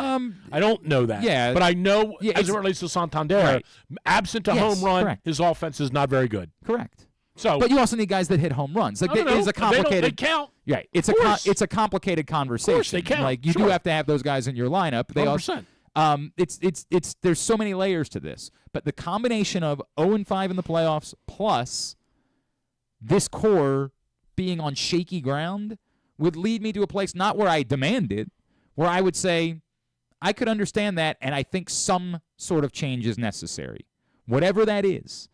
And if they decided, hey, we did an autopsy. So if they lose today 3-1 and they get 7 hits, your mindset tomorrow morning is, I think they got to make a change with the manager. They got to make a change. But you said earlier the manager. It can be the manager.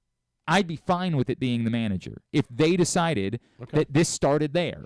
They have to go back and look through. I think that we need to talk about.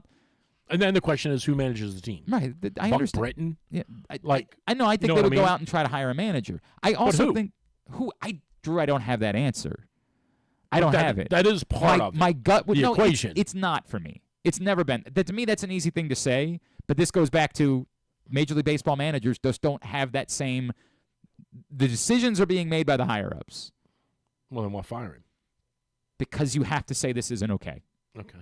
Well, because the results aren't okay. Okay. Because we somehow we have to wash away these results, and you're not washing away the group of players that's going to be the part of it moving forward. That to me is the ultimate. You can say it's meaningless, yeah, but that speaks to where we are with managers to me in baseball at this point. I'm not demanding or saying you have to fire Brent. Something has to change. It can't just be, well, we had some bad luck. You could do that if it was pitching. If it was pitching, you would say it was the injuries. That's not the story of why Adley Rutschman's been awful. That's not the story of why it's not clicking with Jackson Holiday. But you don't know that about Rutschman. But fair enough. It's not pitching injuries. Like it's not. But I think you think there's an injury. I understand that. And I do think it's not the story of why Gunnar can't play defense. But I do think part of what happened to them at the end of the year did now end of the year last month. They also started to scuffle July 20. Yes. But they started to scuffle before the All-Star break. But the loss of at the end of the season, the loss of Westberg and Urias. It mattered. It mattered. There's no question about it. I can't even believe I'm saying that. Yeah. We keep going back and forth about the totality of the season. As crazy as it sounds, I also think losing Mateo hurt them. 100% hurt them. That definitely hurt them. They lost players who did things differently. Mateo would have been a guy yesterday when O'Hearn got on the top of the bottom of the ninth. Go try to steal a base. Let's see what we can do with this. I think losing Mateo hurt them more than we all.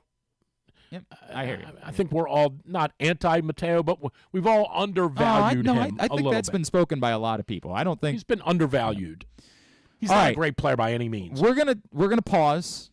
We're not ending Orioles conversation. Oh, but I want to have a little Ravens conversation this morning. Are they still in the league? Believe it or not, on his show. They still playing? On his show, First Things First on FS1. This guy has become like the Ravens guy. He's all in. You've, of course, followed this man for a long time in his media career. You see him on Fox Sports. You hear him on Fox Sports Radio. He is Chris Broussard, and he is with us now here on GCR. Chris, it's Glenn and Drew in Baltimore. It's great to chat, man. Thank you so much for taking the time for us. My pleasure, guys. Great to join you. Everything, I apologize that you're walking into. We're all very excited about the Ravens, and they look great on Sunday night. We're just struggling because the Orioles didn't score a run in a playoff game yesterday. It's a tough morning. But I saw how fired up you. Yeah, it was not great. Not great, man. I saw how fired up you were. You have become, like, you're all in. Take me through how Chris Broussard became like an adopted member of the Ravens flock? Well, look, first of all, I appreciate that from the Ravens flock. I love to be a part of the family.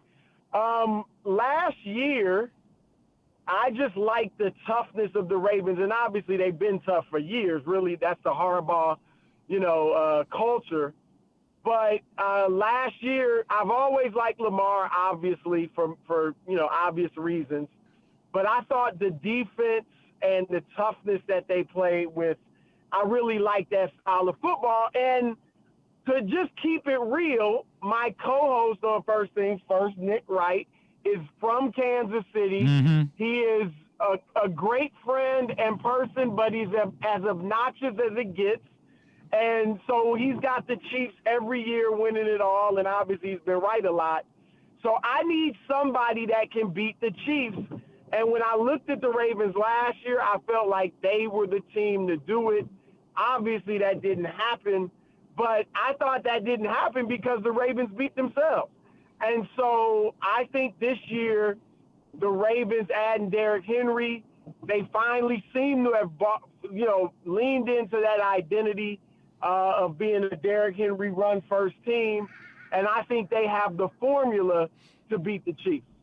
I hope you're right about that, and we will see how that plays out should they meet again in the playoffs. And by the way, we completely agree that they beat themselves and that the idea of getting away from the run was insanity. And we will die not understanding what happened in the AFC Championship game a year ago. Chris, I think there's a couple layers to this that are interesting because everything about Sunday night was great. I do this is the thing that we've come back to with the Ravens.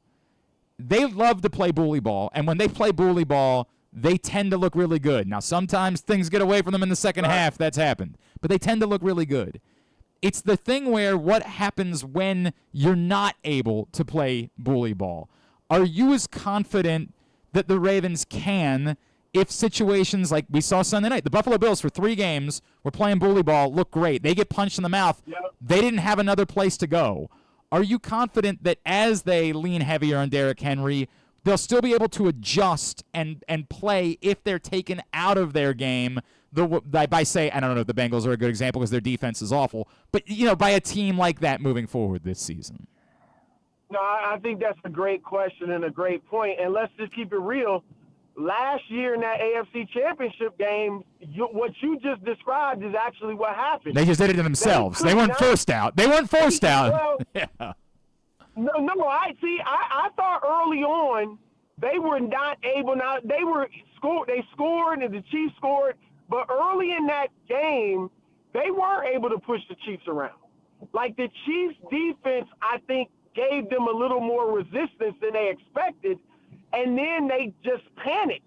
And all of a sudden, and the Chiefs scored, of course, and they just start throwing the football, and they lost their identity, as everybody knows. And so they cannot get out of that. Now, if you get down too much against the Chiefs, and we see this happen with almost everybody that plays the Chiefs, when you get down, or even if you're not down, teams panic. They go for touchdowns when maybe they should have kicked the field goal because they feel like we got to get a lead on this team.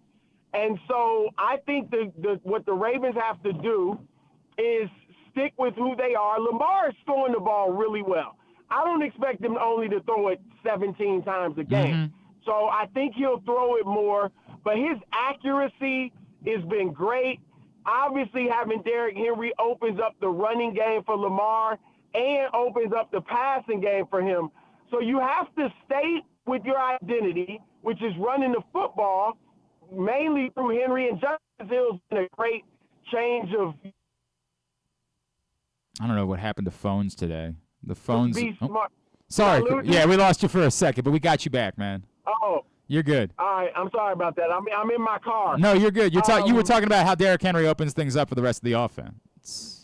Yeah, and so you just have to stay patient with what you do and employ it smartly because you're not going to run Henry all the time. But that opens up things for Lamar because a defense they have to account for the best power running back in the league, and then you have to account for the most dynamic runner in the league, who is Lamar. And then Lamar can throw the football. So the Ravens do have all of the weapons they need. There's a lot of talk, should they go for Davante Adams? Yep. I don't think so, because I think that can take you away from what you do best, which is running the football and throwing off the run. So I think they have what they need. They got 2 good tight ends. So, yeah, if they just don't panic, don't show immaturity, which they did against the Chiefs, then I think they do have the formula to beat them or anybody else. In a weird way, it's funny you brought that up because that was going to be my question about Davante Adams. And in a weird way, I'm happy that the Ravens went 0-2, 2-2, instead of going 2-0, 2-2, because I think this week if they'd have lost 2 in a row, people would be going nuts about, we got to go get Davante Adams. And I totally agree. I think it would be a mistake. I think they've got what they need. And I would not add another chef in the kitchen. They don't even need that. They already can't get the ball to Mark Andrews. No, you're absolutely right. And look, as much as I love Lamar, and I think everybody loves him, if I was a receiver, that wouldn't be my first place to go, right? Because you're not going to throw it as much. He's not Patrick Mahomes or Joe Burrow, some elite passer like that. He's an elite quarterback, but it's because of his legs and his arm, not just his arm. And if they get Davante, it is going to be – then they're going to get confused again about who are we. Right. We saw that in the first 2 games. They didn't know who they were. Well, do we run Henry or not? How many times do we run him? Now you know he's our bell cow of Henry. And is utilized, like, I think he could actually be a lot better, but this system and their personnel, he gives them what they need. Likely, like you said, Andrews is great, and so is Likely is very good. No doubt. But as a receiver, you're only getting so much with in this system and with this personnel. He is, of course, Chris Broussard. You see him on First Things First on FS1. He's with us here on GCR. Chris, it's funny because we're going to talk a little bit more about Davante Adams in a minute, but I'll go. I guess my concern would be if the Chiefs are somehow the team that goes out and get Davante Adams. Like, is there some argument for, hey, yeah, you're right, but, like, you can't allow that to be what it is that makes the difference for somebody else that you're going to have to compete with to try to go get to the Super Bowl? Yeah, look, if the Chiefs got Davante Adams, there's also talk about will they be able to get Tyreek Hill back from Miami? Yeah. I mean, if they get one of those 2 guys, Whew. It's going to be it's bad news for the Ravens and everybody else, because the only problem the Chiefs have right now is their offense. And they're still 4-0 and have played, 2 of the better teams in the league in Baltimore and Cincinnati. So, that makes sense. Don't get Davante so the Chiefs can't. I agree, but I also feel like the Ravens just have to really lean into who they are, maximize the run. They have to figure out, and I think they have in these last 2 games, how to maximize Henry and Lamar together, where both of them can excel. And then I got to say this, mentally they have to be stronger. And I think Lamar is strong mentally, but they lost it against the Chiefs. I think both games. They lost it in the AFC Championship, and they lost it in the first game here, where they made a lot of immature mistakes, unsportsmanlike conducts, talking trash, taunting when it doesn't make sense to do so. I like that Lamar, what he said to Marlon Humphrey on the plane after the Cowboys game, like, look, you shouldn't even be doing this. We got a lot of work to do.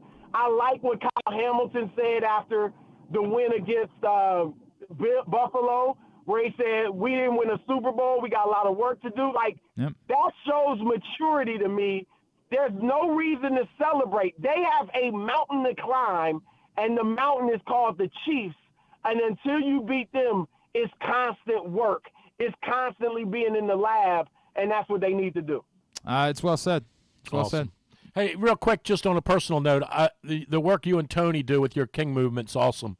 I don't know how often you hear people tell you that. Oh, thank you. I appreciate that. Yeah. I appreciate that a lot. Yeah. Chris, I wondered if Tony, of course, is a legend. If I could, before we let you go, because we haven't had a lot of, as you'd imagine, when the Orioles in the playoffs, the Ravens, we've been pretty centralized, but everybody has associated you with the NBA for a long time. Dikembe Mutombo, as a human being, beyond just as a basketball player, because I think everybody knows, like, one of the great rebounders, shot blockers of an era. But could you tell everybody a little bit more about Dikembe Mutombo, the human being, and what made him so significant to so many people? Yeah, I mean, I think that's a great question because you're right. It should not be lost. Like, we shouldn't just describe Dikembe as a great basketball player. He was that, but what he did off the court was even greater. And obviously, he came from Africa. He never lost, like, that connection to Africa, and obviously there was a lot of need there. Yep. And he just looked at it like, I'm going to use the blessings I've gotten to bless the people where I'm from. And he was tireless in doing that. He got the NBA to help. He got other players to help. And what he did there was phenomenal. And hopefully it just keeps going because he was building, like it wasn't just him doing one-offs and individual things. He was doing things that could really help his nation as a whole. And so I just thought the guy was terrific. It's so sad. He was only 58. Yeah. I mean, he was young, obviously had cancer. But, Dikembe Mutombo was a phenomenal humanitarian and not just player. I appreciate you sharing that, man. At Chris_Broussard is how you follow him. Of course, first things first, The Odd Couple. Chris, is there anything else we can plug for you, man? No, as it was mentioned by Drew, the King Movement, if anybody's interested in learning more about that, we have a website, kingmovement.com, just trying to help men be, great, the better husbands and fathers and community members and leaders. But, yeah, kingmovement.com if they want to check that out. Chris, if things keep going like this for the Ravens, let's talk more frequently, right? Like, let's have more of these. Whenever you guys need me, let me know. Appreciate you, man. Thank you for taking the time for us this morning. We really enjoyed it, dude. Yep, later. Chris Broussard, Fox Sports 1, with us here on I didn't even ask you that. Are you yes on Devontae Adams or no? Well, I was going to bring it up in Would You Rather Wednesday. Can you hang for one more? Do Would You Rather Wednesday? Yeah, look, the check will clear, dude. Calm down. Calm down. I know you had some questions about some of the past ones. From Glenn Clark Enterprises. It was really weird. It's like, I thought Glenn had two ends in his Clark name. LLC. What? I'll ask you this off the air. Okay. No. It's nothing. All right. I didn't want to bring it up on the air, but all right. Don't forget County Sports Zone. CountySports.zone is the website to find everything in high school sports. Scores, schedules, rankings, they've got it for every school, every level, all across the state. CountySports.zone, proudly sponsored by your local Toyota dealer, buyatoyota.com. Would You Rather Wednesday next. Drew's here, Glenn Clark Radio. The ultimate fan experience awaits you at Sports and Social Maryland. See how we're raising the sports bar with our massive 100-foot media wall featuring 40 HD TVs and a 47-foot big screen. Bet on your favorite teams and this year's biggest events at the FanDuel Sportsbook while enjoying your favorite beers and cocktails, plus our delicious takes on bar food classics. Visit Sports and Social at Live Casino and Hotel Maryland at Arundel Mills. Must be 21. Gambling problem? Call 1-800-GAMBLER. Driving in Maryland? Did you know an Easy Pass from DriveEasyMD.com can save you time and money? Of course you did, because you are a thrifty driver. An antenna reads your Easy Pass transponder and automatically deducts the toll from your Easy Pass account. Learn more at DriveEasyMD.com. PressBox's Project Game Day is the place to be after every game this season. Join Glenn Clark, Rita Hubbard, Super Bowl 35 champion Femi Ayanbadejo, and our cast of regulars as they break down what happened, why it mattered, and what it means moving forward. You can watch the show at PressBoxOnline.com/GameDay or PressBox's Facebook and YouTube pages. Project Game Day is brought to you by the Greene Turtle Sportsbook in Towson and Canton, Easy Pass, and HelpMyGamblingProblem.org. So join us for Project Game Day after every game day this football season at PressBoxOnline.com/GameDay. Treat yourself and taste the Baltimore tradition that is the legendary Costas Inn. Hey, it's Stan the Fan Charles. For over 50 years, the Costas Inn has been a Baltimore original, dishing out their legendary fat, delicious, award-winning crab cakes and steamed crabs. It's crab season, so sit back and crack some crabs while watching the Birds pursue another divisional title on Costas' 15 TVs. On Monday night, the Costas Inn offers their half-pound jumbo lump crab cake with two sides for under $30. So head on down to the Costas Inn today at 4100 North Point Boulevard or visit them at CostasInn.com. The votes were all counted, and the results are official. Royal Farms was named #1 for food in the USA Today 10 Best poll, receiving more votes than any other convenience store chain in America. The next time you want to get some good food fast, doesn't it make sense to go to Royal Farms? Voted best in the USA and home of world-famous chicken. Real fresh, real fast, Royal Farms. Gambling can be a fun and entertaining experience, but there are risks involved. If you're planning on betting on the game at the casino or on your phone or computer, know your limit, stay within it. Set a budget and a time to stop. Remember, gambling isn't a financial solution, and it doesn't mix well with alcohol or drugs. Know the risks and have a plan before you begin gambling. For free and confidential services, call 1-800-GAMBLER 24/7 or go to helpmygamblingproblem.org. Brace yourselves for an unparalleled in-person betting experience at the Greene Turtle Bet Park Sportsbook and Bars in Canton and Towson. Experience the thrill of live betting with Baltimore's only state-of-the-art Vegas viewing TV experience. Choose between our on-site tellers or the convenience of our self-bet kiosks to place your bets. Gather your betting buddies and head over to the Greene Turtle Bet Park Sportsbooks today. Greene Turtle Bet Park Sportsbooks in Towson and Canton. The ultimate destination for game day excitement, great food, and live in-person betting. Must be 21. Please play responsibly. Gambling problem? Go to mdgamblinghelp.org. Coming back in here with Glenn and the other guy, Garrett, whatever his name is. You know who they are. All right, back in here on GCR as we continue along on a Would You Rather Wednesday edition of the program. Project Game Day returns this Sunday, immediately following Baltimore-Cincinnati. Come hang out with us. PressBoxOnline.com/GameDay. That's where we'll be. You can also go to Facebook.com/PressBoxSports, YouTube.com/PressBoxOnline. Myself, Rita Femi, KZ, Steck, Josh Charles, the whole crew. Come hang out with us. Some line up there.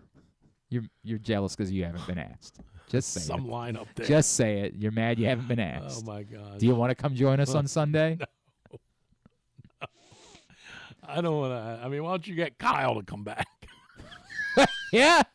Why don't you add Kyle to the mix? Come to your house Why don't you and get shoot. John from Arkansas to chime in? Wait, now what are you? John's going to be mad at me today. The vibes have been bad again today. Oh, I can't, man. I'm sorry. Swear. John, today you're right. Yesterday, guys, I actually told him I thought it was not you, Why John. don't you guys Different add John. Jerry Coleman? I thought John was wrong yesterday. I genuinely didn't think there was a vibes Dallas, cut. Coleman. Stop it. Would you stop it Stetka. over there? You stop it. I didn't think there was anything wrong vibes-wise with the show yesterday. I just thought we did a show. Today, the vibes are what they are, man. They scored. We lost 1-0. They scored 0 runs. We hate everybody. They scored 0 runs. This is, in by the way, all the arguing we've done. This is not our fault. No, truth be told, I'm not really mad at Drew. I'm mad at the Orioles. It's kind of close to professional wrestling at this point. Almost like, that. You told me to come in and argue, and I'm arguing. That's what I'm doing. I don't know the difference. Yeah, it ain't. If they win today, we're fine. It ain't. They're going to win today. They are.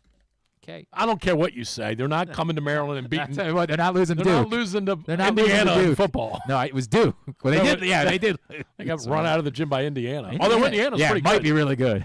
Might They're be really pretty good, actually. After the first couple of games, I was like, I don't know about this. And then I saw them, and I was like, yeah, you know what? They might be legit. Yeah. All those James Madison players that Signetti brought with him are all really good. They are really, really good.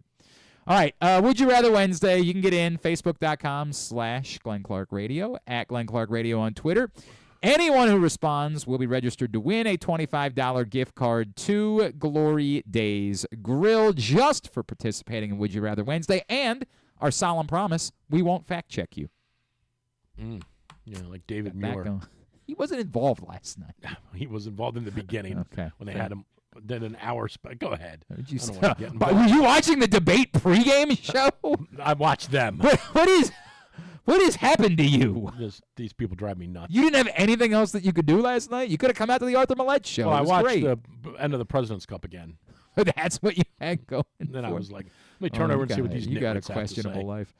All right. Would you rather? Number one, a baseball genie offers you a guarantee. The Orioles. Oh, we got to talk about Pete Rose, too. We can. The Orioles. I spent some time on that yesterday. The Orioles will make the World Series. Not only will turn it around and win this series, they will make the World Series if you agree to it raining or maybe even snowing every day between now and the start of next baseball season. You're getting this. this every day between now and the start of next baseball season, or my mental health can't take that, they're going to have to do whatever they're going to do. B. I mean, this is no wonder Oh, Seattle. No wonder more people jump off of buildings in Seattle than anywhere. I don't like joking about it. I don't either. Yeah, you're it's right. Dreadful. Anybody that thinks the weather doesn't impact the way you go about your life, this is dreadful. This is a summer day in England. Yeah, correct. It's the best they're ever going to have it. This is awful. Right? This last 9 days. They would be able to play every match at Wimbledon today. They would be able. They would say, Orioles, fend for yourselves. I was there in 1983, and I'm 61, and I'm really hoping I see another one. Yeah, but I'm not doing this. You're good. Sorry. You're good. If you didn't golf, would this be a different conversation? I mean, maybe a little bit, but I am thinking about that as you say that. Like here's an example. Because I feel like the moment that we said it, Griffin was like, I could deal with this. But here's an example of something that you don't realize. Yeah. And well, in two ways: A, if you're not a homeowner, and B, if you don't have a dog. Taking the dog out. It does. You're right. That was going to be the is bring up. dreadful. 100%. My yard there's more grass on my yard than at a Dave Matthews concert. Yep. Like there's grass everywhere, and I can't mow it until it gets dry, and it's going to grow 4 more inches, and Ethan's going to be out there cussing me, and I take the dog out. I love how you say you can't mow it. And the dog, like you're going to be the one mowing. Well, I do mow a lot, but the dog doesn't want to go out. What is the point of having him around? Right, the dog doesn't want to go out when it's raining. Yeah. Right? It's just I meant crazy. Ethan, not the dog. Right. I didn't think the dog was going to mow the lawn. But it's just crazy. Like, no, this has got to stop. I'm actually going to PA for 2 days of golf, and I've been looking at the weather all week, and it's sunny and 75 all 3 days. Oh, I'm like, I might move there. Hell yeah. Well, can somebody look up the weather in Indianapolis next weekend gosh. to see what I'm going to get? What do you got? I mean, if it was just me, I think I could. I think I could deal with this. I mean, no way. Well, somebody would point out it's better. Somebody would say it's better now than if you said it was that in the summer, right? Like you're not going to the beach, you're not, planning activities anyway. So like if you had to deal with it, fine. We all like eating soup in the fall anyway. Like we're just going to eat more still soup. Play soccer and football. There you go. There's Philly. Thursday, Friday, Saturday, Sunday. Man.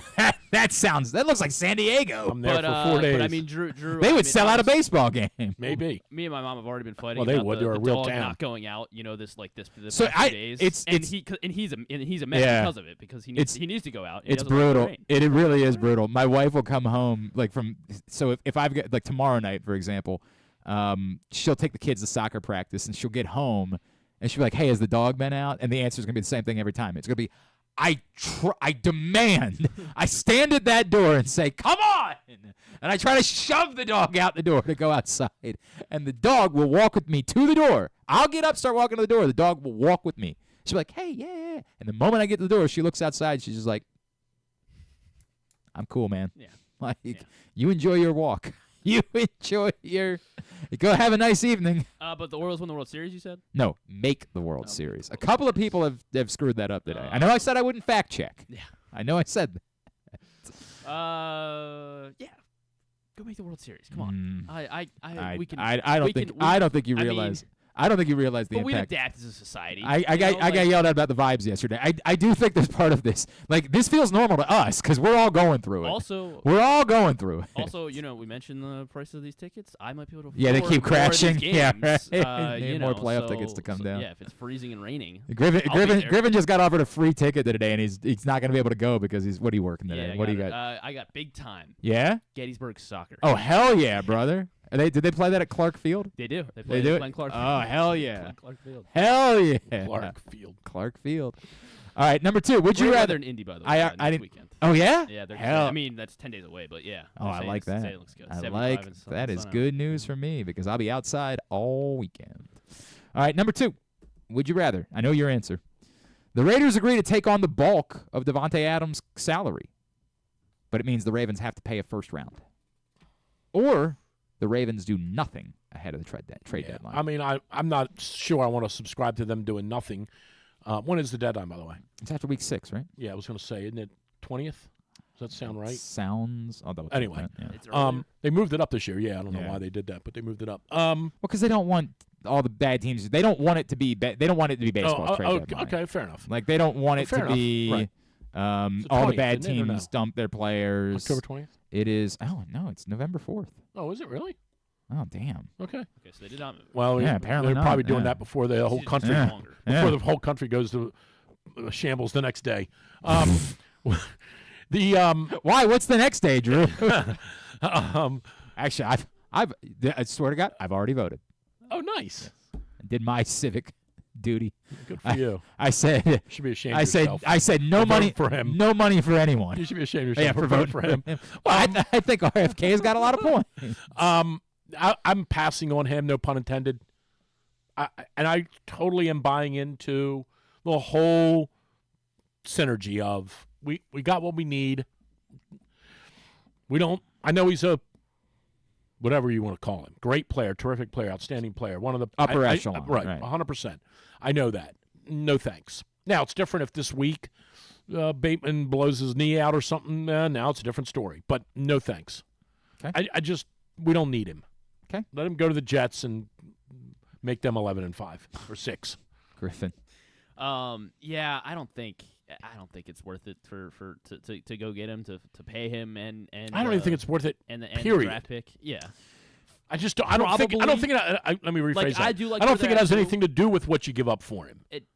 I don't. You're saying if I told you got to have Devontae Adams for a 3rd-round pick, you'd say no. I would say no. I just don't see how you're going to fit him in, keep him happy.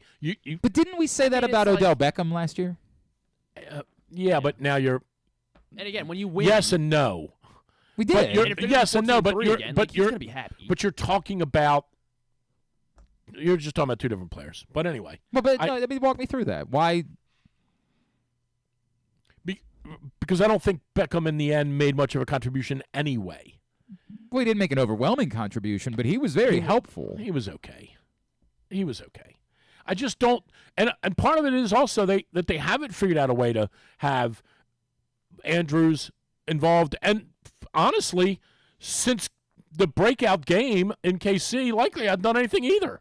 So here's my the whole offense is Lamar. Well, yeah, the whole it just is. No, and now it's Derrick Henry. And now Henry, yeah, right. Yeah, let's clear. just leave it at that. So this is my issue with this. My issue Until with we this. put Kansas City in the playoffs and they beat us 19-13. There's twofold.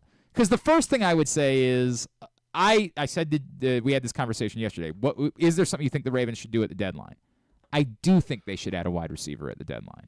But the reason is because I think it's the part of the team where they're the thinnest. I think that You're presupposing someone might get hurt. Yes, correct. Okay. They are the most susceptible to outside of quarterback, which you can't fix. If you lose your quarterback, your season's over. Outside of that, the area where I think they are most susceptible to injury specifically is at wide receiver. They lose one of those two top. The depth is not there. I wouldn't mind going after.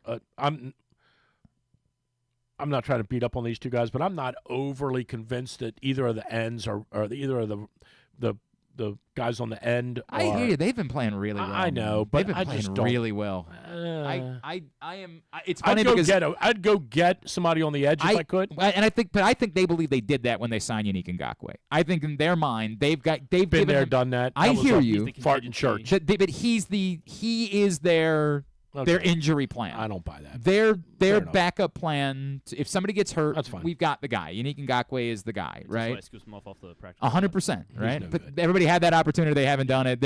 At some point they're gonna put him on the active roster, right? Like that. I assume. I mean, yeah. The only thing that gives me hang up for saying pass on Adams is because the other option is they make no moves, even though they're obviously not very active. But every layer of this.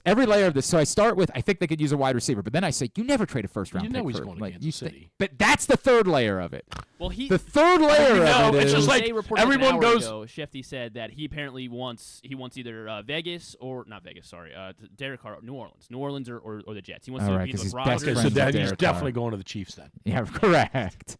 Yeah, that's a great point. He's definitely going to the Chiefs, right? And they're just like the Dodgers. Of course, Corbin Burnes is going to the Dodgers. Right. That's where they go. He's going to the Chiefs. This is the only part of this that makes me waver. Is you don't do it because we all say, hey, all's good. It's not. You never pay a first-round pick. You don't do that. You say you don't even pay a third. Fine. Then what happens when you're going up against him in the AFC Championship game? Right. That's the part that I'm like. And I would also say, I mean, I'm not. You can't do this with every team because he could go to the Bengals. That would hurt us. He could go to the Steelers. That would hurt us. He could go. You can do this with a bunch of teams. I also don't know that I want him to go to the Jets. Honestly, I don't know that you want him to go to the Jets. I mean, I don't know. The Jets. I don't know, man. I just don't know that I want him. I don't want to face him in January. Be better in 8 weeks. You say that. I don't. You know what's going to happen? Rodgers is going to get him on that ayahuasca, and the next thing you know, dude's catching 24 balls. Number 3, would you rather? Okay, so it's going to come up during the Arthur Maulet Show. So we all saw the report. Are you familiar with the Derrick Henry diet? I did. Okay. I am. So the story Didn't is have any chicken lo mein in it. I'll pass. No fried food, no dairy, no gluten, no artificial sugars. What was reported? I'm calling BS on this. What was reported? This is not what he does. Stop for a second. What was reported was that he doesn't eat until 4 or 5 o'clock. He has said, "Yeah, that ain't true. That's not true. I don't not eat until 4 o'clock." Dude eats McDonald's every day. But no. Don't kid yourself. No. But what we have now found out, and it is insanity, is that the guy just takes bowls of spinach, uncooked, plain spinach, and just eats bowls of plain-ass spinach or kale. Worked for Popeye. I guess. Was that always uncooked? Do we know that Popeye spinach was uncooked? Well, because he got it. Did you see right? Olive? Yeah, that would be. Did you see Olive? Olive oil? It got her. That's true. That's true. My hero. When everybody knows she should have been with Brutus. Let's just be honest about that. Like that was. I'm calling BS on that this was thing the with Henry, match. by the way. He definitely eats Chinese food. I don't think so. I don't think that's the case. So he's probably eating cats. For a month, would you rather eat the Derrick Henry diet or the famed Michael Phelps diet, where he would eat 8,000 to 10,000 calories a day for 1 month? Derrick Henry diet or Michael Phelps diet? I'll do the Derrick Henry diet. I'll do that. I'm already an athlete, so I mean, what's it gonna matter to me if I get more fit than I already am? Then you already are. I can't get much more fit than I am. How would you? Yeah, right. How could that be possible? I'll do Derrick Henry's diet. Griffin? So what's the little the picture? That's the Michael Phelps diet. What like picture? No fried food and. No, that's Derrick Henry's diet. Yeah, Michael Phelps ate 8,000 to 10,000 calories a day. Every day. 10,000 calories of Chick-fil-A or like. Whatever it is, he had to eat. Now he had some tricks for how he would get additional calories. Like he had to eat. Now again, that was because he was chicken and rice. He was swimming. Yeah, right. Miles upon miles every day, burning those calories. Right. He had to eat 8,000 to 10,000 calories. You probably wouldn't. I know. So I would feel those 10,000 calories. I would like to think. I think there'd be a lot more time. I think there'd be a lot more times we'd be coming back from commercial break, and Griffin would still be on the toilet. I think that would be the issue that we'd be dealing with. If I could, then I could just get in really good shape and just swim. Yeah, you're just gonna start. But then I'd have to quit everything I do, I think. Yeah, I don't think that your lifestyle would work. So I guess I'll have to eat spinach every day. You eat spinach, just bowls of plain ass spinach. I'll get used to it. By the way, and you'll hear. What do I get for this? I just have to do it. You just have to do it. Yes, there's no. You have to do one or the other. Orioles don't win a game or nope, something? Nothing. Like a game? No, they don't score a run. That's what we got. That's the way that it goes. Get your responses in at Glenn Clark Radio on Twitter, Facebook.com/Glenn Clark Radio. Most people taking the Michael Phelps. Really? People are just going to get fat? Well, if you swim 3 miles a day, you wouldn't get fat. You get ripped. You're gonna get out there? No, I'm not.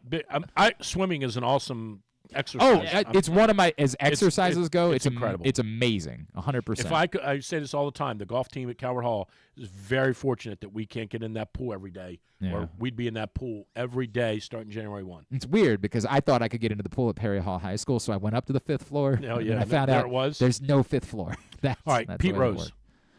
Yeah, I talked about this yesterday. It's beyond complicated. I mean, I actually even read what you wrote. There was a time where I yelled and screamed about how embarrassing it was that Pete Rose wasn't in the Hall of Fame, and I'm over that. But I'll tell you, that has changed for me because of the allegations that came to light a few years ago that that he had, raped an underage girl, and so I don't even want to visit. Like it's just tough for me now. Like I don't know if it's true. I don't know if it's not true. I have no idea, but I have no interest in banging on the table for Pete Rose to make the Baseball Hall of Fame. I have no interest in that. If somebody else feels that way, and first of all, I don't think it's going to happen. I think the argument that people made that now that he's passed, like baseball. John Heyman had the best line of all. You said it was a lifetime ban. Right. His life's over. Life's over, right. Yeah. It's such a non-starter. And I even wrote, when I wrote that 2 days ago, like I have changed my mind on things over time because it happens. I always thought Joe Montana was the greatest quarterback ever. Now I think it's Tom Brady. I don't know. Maybe in 10 years I'll think it's Lamar Jackson. I don't know. I always was against the guys that use steroids. Was always against them being in the Hall of Fame. And on principle, I still am. I still think they shouldn't be. But I've said all along. Well, they started putting them in. You're so hung up on one guy. Well, they did.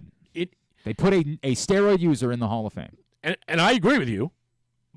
That said, it's whataboutism. I don't think we should still allow A-Rod to be in or Bonds to be in. But I have always said, if you allowed a notation on their plaque to summarize their involvement in PEDs or steroids, I probably would be okay with it. And I've changed my mind on a lot of things. I've never changed my mind on Pete Rose. Never. He gambled on baseball games in which he managed. And while the Bible tells us everybody is everything can be forgiven, that is not forgivable in the context of his baseball career. It might be forgivable as a sin, but it's not forgivable through baseball. He can't be in the Hall of Fame. He just can't be. And I would submit to you that if you really wanted to have a discussion about this and talk about it at places that, in parties that we don't talk about, he made more money by not being in than he did if he would have been in. He parlayed that smartly. To his credit. So I get that. He parlayed that into a reasonable income. To me, I've always been willing to look at the opposite end of which is does it impact the game of baseball and the relevance of the Baseball Hall of Fame that the greatest players, some of the greatest players in the history of the game, definitively aren't recognized in the place that's supposed to be recognized. Well, you can't tell the story of the history of baseball without including Alex Rodriguez. You can't tell the story of... He's not even the top. I'm talking about but definitively Pete Rose, Barry Bonds. I'll even throw Roger Clemens into that conversation. You can't tell the history of baseball without them. Are definitively three of the maybe 20, 10. Yeah, I think 10 might be, 10 most significant players in the history Clemens of the game. Maybe not, but the other. But I think Clemens is above A-Rod for what it's worth. Fair enough. But the other two, I wouldn't argue. I would argue that Clemens isn't top 20. But the other two are top 10. Bonds is top 3. Maybe not that high, but I know what you're. But in that range, yes.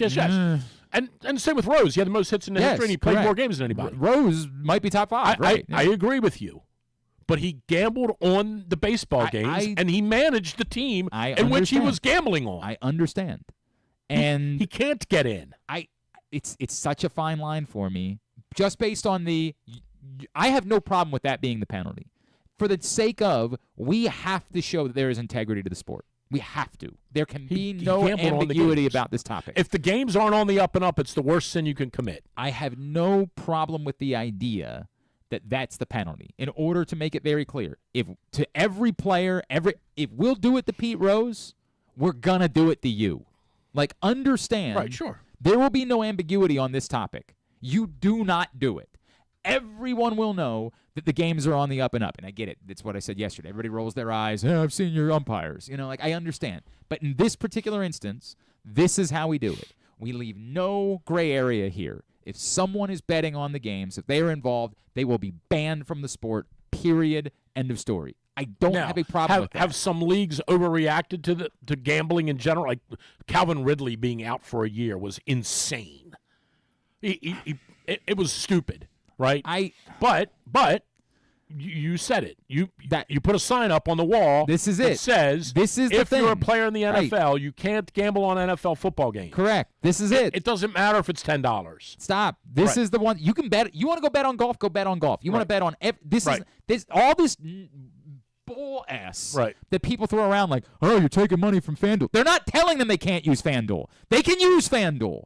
They can use every single one of these apps that might spend money with the NFL. Every single one of them. There's one thing they can't do. Bet on football. They just can't bet on football. That's it. Right. This is not like you do not have a point. The one thing, so we can show there's integrity to the game.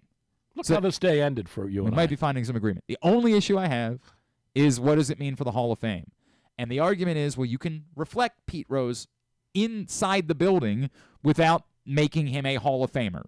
There can be Pete Rose exhibits. There can be whatever you want to do in the building without calling him a Hall of Famer. Without giving him a plaque, you're saying? Right. It's just, without inducting him into the Hall of Fame, you want to have a wax statue of Pete Rose and a plaque that says Pete Rose had the most hits in the history of baseball? Yeah. I don't know. I might be okay with that. I've never thought of that, but I've always been sensitive to that side of the conversation, which is what is the point of the Hall of Fame? David Ortiz there with a needle. Yeah. What is the point of the Hall of Fame if it doesn't reflect the greatest players? Like I've always the people that are going to support your argument, and I would support that. Frankly, I would support that. The people that are going to support that would say the Hall of Fame isn't really a Hall of Fame. It's a museum depicting the history of baseball. Right. And it just happens to have an area where players are enshrined for their greatness. The people involved get very sensitive about that. No, it's a fraternity. It's a brotherhood. And we don't want people in there that don't belong. And it becomes this holier-than-thou conversation. It's something that is... You can't. Well, there is something to be said for that, but I think there's also something to be said for. Yes, but Ty Cobb is also in the Baseball Hall of Fame, right? Like there are garbage people that have been in the Baseball Hall of Fame. But it's tough, man. Yeah, I don't buy that. But okay, there would be nobody in the NFL Hall of Fame if that was the case. But it's a tough conversation. But I don't mind if you want to have a room and there's A-Rod and there's Bonds and they all have wax statues.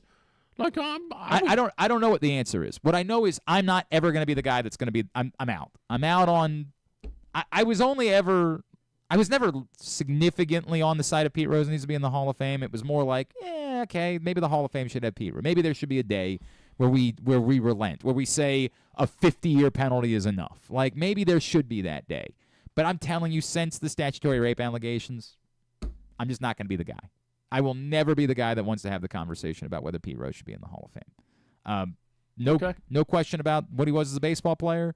Was an amazing baseball player. He was one of the greatest baseball players of all time. And, if you want to say the guy with the most hits is the de facto greatest hitter of all time, I don't know that I agree with that. But I'll hear you argue that. Right. So you're talking and there's no debate that he's one of the greatest hitters of all time, no matter how you look at it. He's one of the greatest hitters in the history of baseball. No doubt. No question. And it wasn't just a hitter. Like, he was a baseball player. So that part of it, indisputable. He gambled on the games, in which he managed. You want to plug something? Good. I'm all good, man. Never change. Drew'sMorningDish.com. There you go. Chugging along. Stop by. Yeah, we're doing good. We got plenty of baseball to write about. Good. I'm hoping no matter what happens today, win or lose, there's some controversy. You need that. That's all we need. Talk radio, baby. You need that. Hey, how's your credential? What is credential? Your media credential. I didn't ask for one for the playoffs. You didn't? I didn't. I wasn't There's going. a big story brewing in town. Oh, is there? About? Yep. Is there? Didn't get it. Oh, who? Him? Yep. Oh, didn't get it. Stunning. And now he's mad again. I'm like, all you've done for 4 years is crush these people. All right. When we come back, another big letter written. Oh God. To David. DR. The old Your Dude guy. David. Davey. Oh, Davey Boy Smith. We'll get a tidbit. We'll get tubular and segment. Good, by the way, David. I think he's dead. David Boy Smith. He and the British Bulldog. He did pass. Yes. I believe they're the same. I think that's the. Oh, they're the same one. One and the they're same. the same people. Yeah. Well, who was with the British Bulldog? Somebody else? There was a tag team that was the British Bulldogs. You're right. Yeah. I don't remember who the other one was. We'll come back in. We'll get a tidbit. We'll get tubular. Segment number 1 of the Arthur Maulet Show with Keaton Mitchell. One of the baseball game. Enjoy. Bring us home a win. May you be the good luck charm. The CIAA tournament returns February 25th to March 1st at CFG Bank Arena in Baltimore. Use the code SCHOOL75 right now to save $75 on your week-long pass for all the games, men's and women's tournaments, CIAAtournament.org. One more segment to go. It's Glenn Clark Radio. Experience the thrill of the Mars Maryland 5-Star at Fair Hill, presented by Brown Advisory, coming October 17th to the 20th. See the world's best equestrians compete in the sport of eventing, the ultimate test of horse and rider. Enjoy a weekend festival featuring locally sourced food at the Fresh Food Fest, a beer, wine, and spirits showcase, shopping, and fun for all ages. Check out the Maryland Corgi Cup, interactive kids corner, and more. It's the place to be in October. Visit MarylandFivestar.us for tickets. Treat yourself and taste the Baltimore tradition that is the legendary Costas Inn. Hey, it's Stan the Fan Charles. For over 50 years, the Costas Inn has been a Baltimore original, dishing out their legendary fat, delicious, award-winning crab cakes and steamed crabs. It's crab season, so sit back and crack some crabs while watching the Birds pursue another divisional title on Costas's 15 TVs. On Monday night, the Costas Inn offers their half-pound jumbo lump crab cake with 2 sides for under $30. So head on down to the Costas Inn today at 4100 North Point Boulevard or visit them at CostasInn.com. Make the most out of every day in your Toyota RAV4. Available in hybrid or gas-only models. A RAV4 can get you where you want to go in style. Check out buyatoyota.com for deals on new RAV4s from your local Toyota dealer today. The drug scene in Maryland is changing. Fentanyl and xylazine are being added to street drugs, and you may not even know it. Xylazine is not even intended for humans, and fentanyl is an opioid 50 times stronger than heroin and contributed to over 80% of overdose deaths in our state. Anyone who uses drugs, even occasionally, is at risk of overdose. To learn more, visit stopoverdose.maryland.gov or call or text 988. The votes were all counted, and the results are official. Royal Farms was named #1 for food in the USA Today 10 Best poll, receiving more votes than any other convenience store chain in America.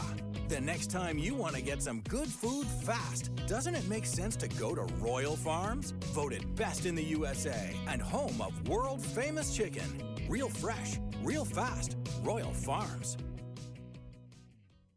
The latest edition of Press Box is available now. On the cover, Bo Smolka profiles Ravens star safety Kyle Hamilton, detailing his path from growing up the son of a basketball player to choosing football, being overlooked in the draft, and turning into a defensive unicorn as a playmaking Swiss Army knife in the NFL. Also inside, meet college football players from all of the area's D1 programs and some of the area's college soccer standouts as well. Pressbox is available for free at over 500 locations throughout the region, including 60 Royal Farm stores. Or you can read the entire issue at PressBoxOnline.com, where you can also find great betting advice and the best daily coverage of the Orioles, Ravens, and Terps.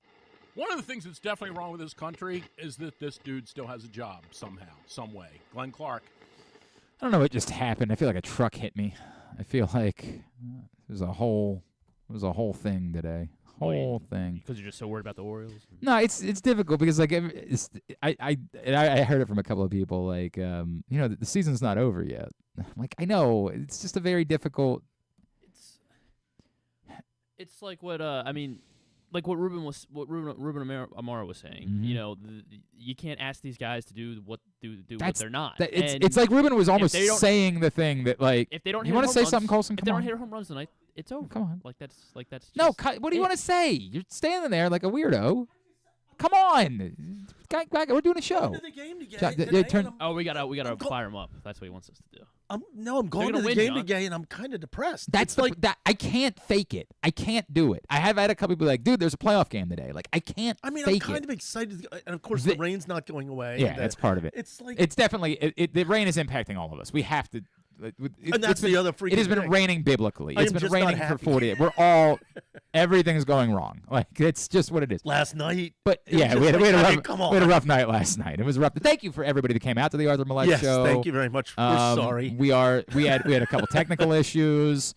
We will. You and I need to talk about that. No, we're fixing that. Let's have a deeper conversation. Okay. There's another party that's involved that's invested in trying to help us in that area. Okay. Arthur has some ideas. No. He's got some really.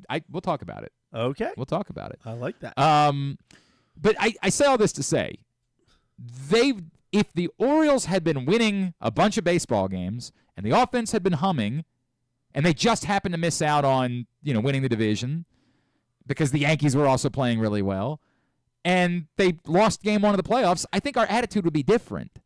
The reason why our attitude is what it is because that's about right. Everything we saw yesterday, we're like, yeah, that's about right. It's about right. That's what it is. They are going to have to earn the excitement. And as I said, it's a complicated. God love Drew coming in here and trying to force his agenda on why it's embarrassing that there were. Anybody who thinks it's embarrassing that there are empty seats is just not paying attention to society. I couldn't agree more. It's the most brainless. You have no idea what you're talking about. You're just talking out of your ass because you want it to be Mike and the Mad Dog. You just want to be able to say some take and have it be meaningful in some way. It is as toothless as a baleen whale. 4:10 on a crappy afternoon. On a miserable afternoon for a team that has been playing miserable baseball. And by the way, if the tickets had been priced correctly out of the chute by Major League Baseball. We want to say that because there's 100%, so much crap online 100%. Where the Orioles are taking If Major League Baseball, look, the Orioles thing with the season ticket holders was awful. I'm not giving them a pass on that. They screwed that up terribly.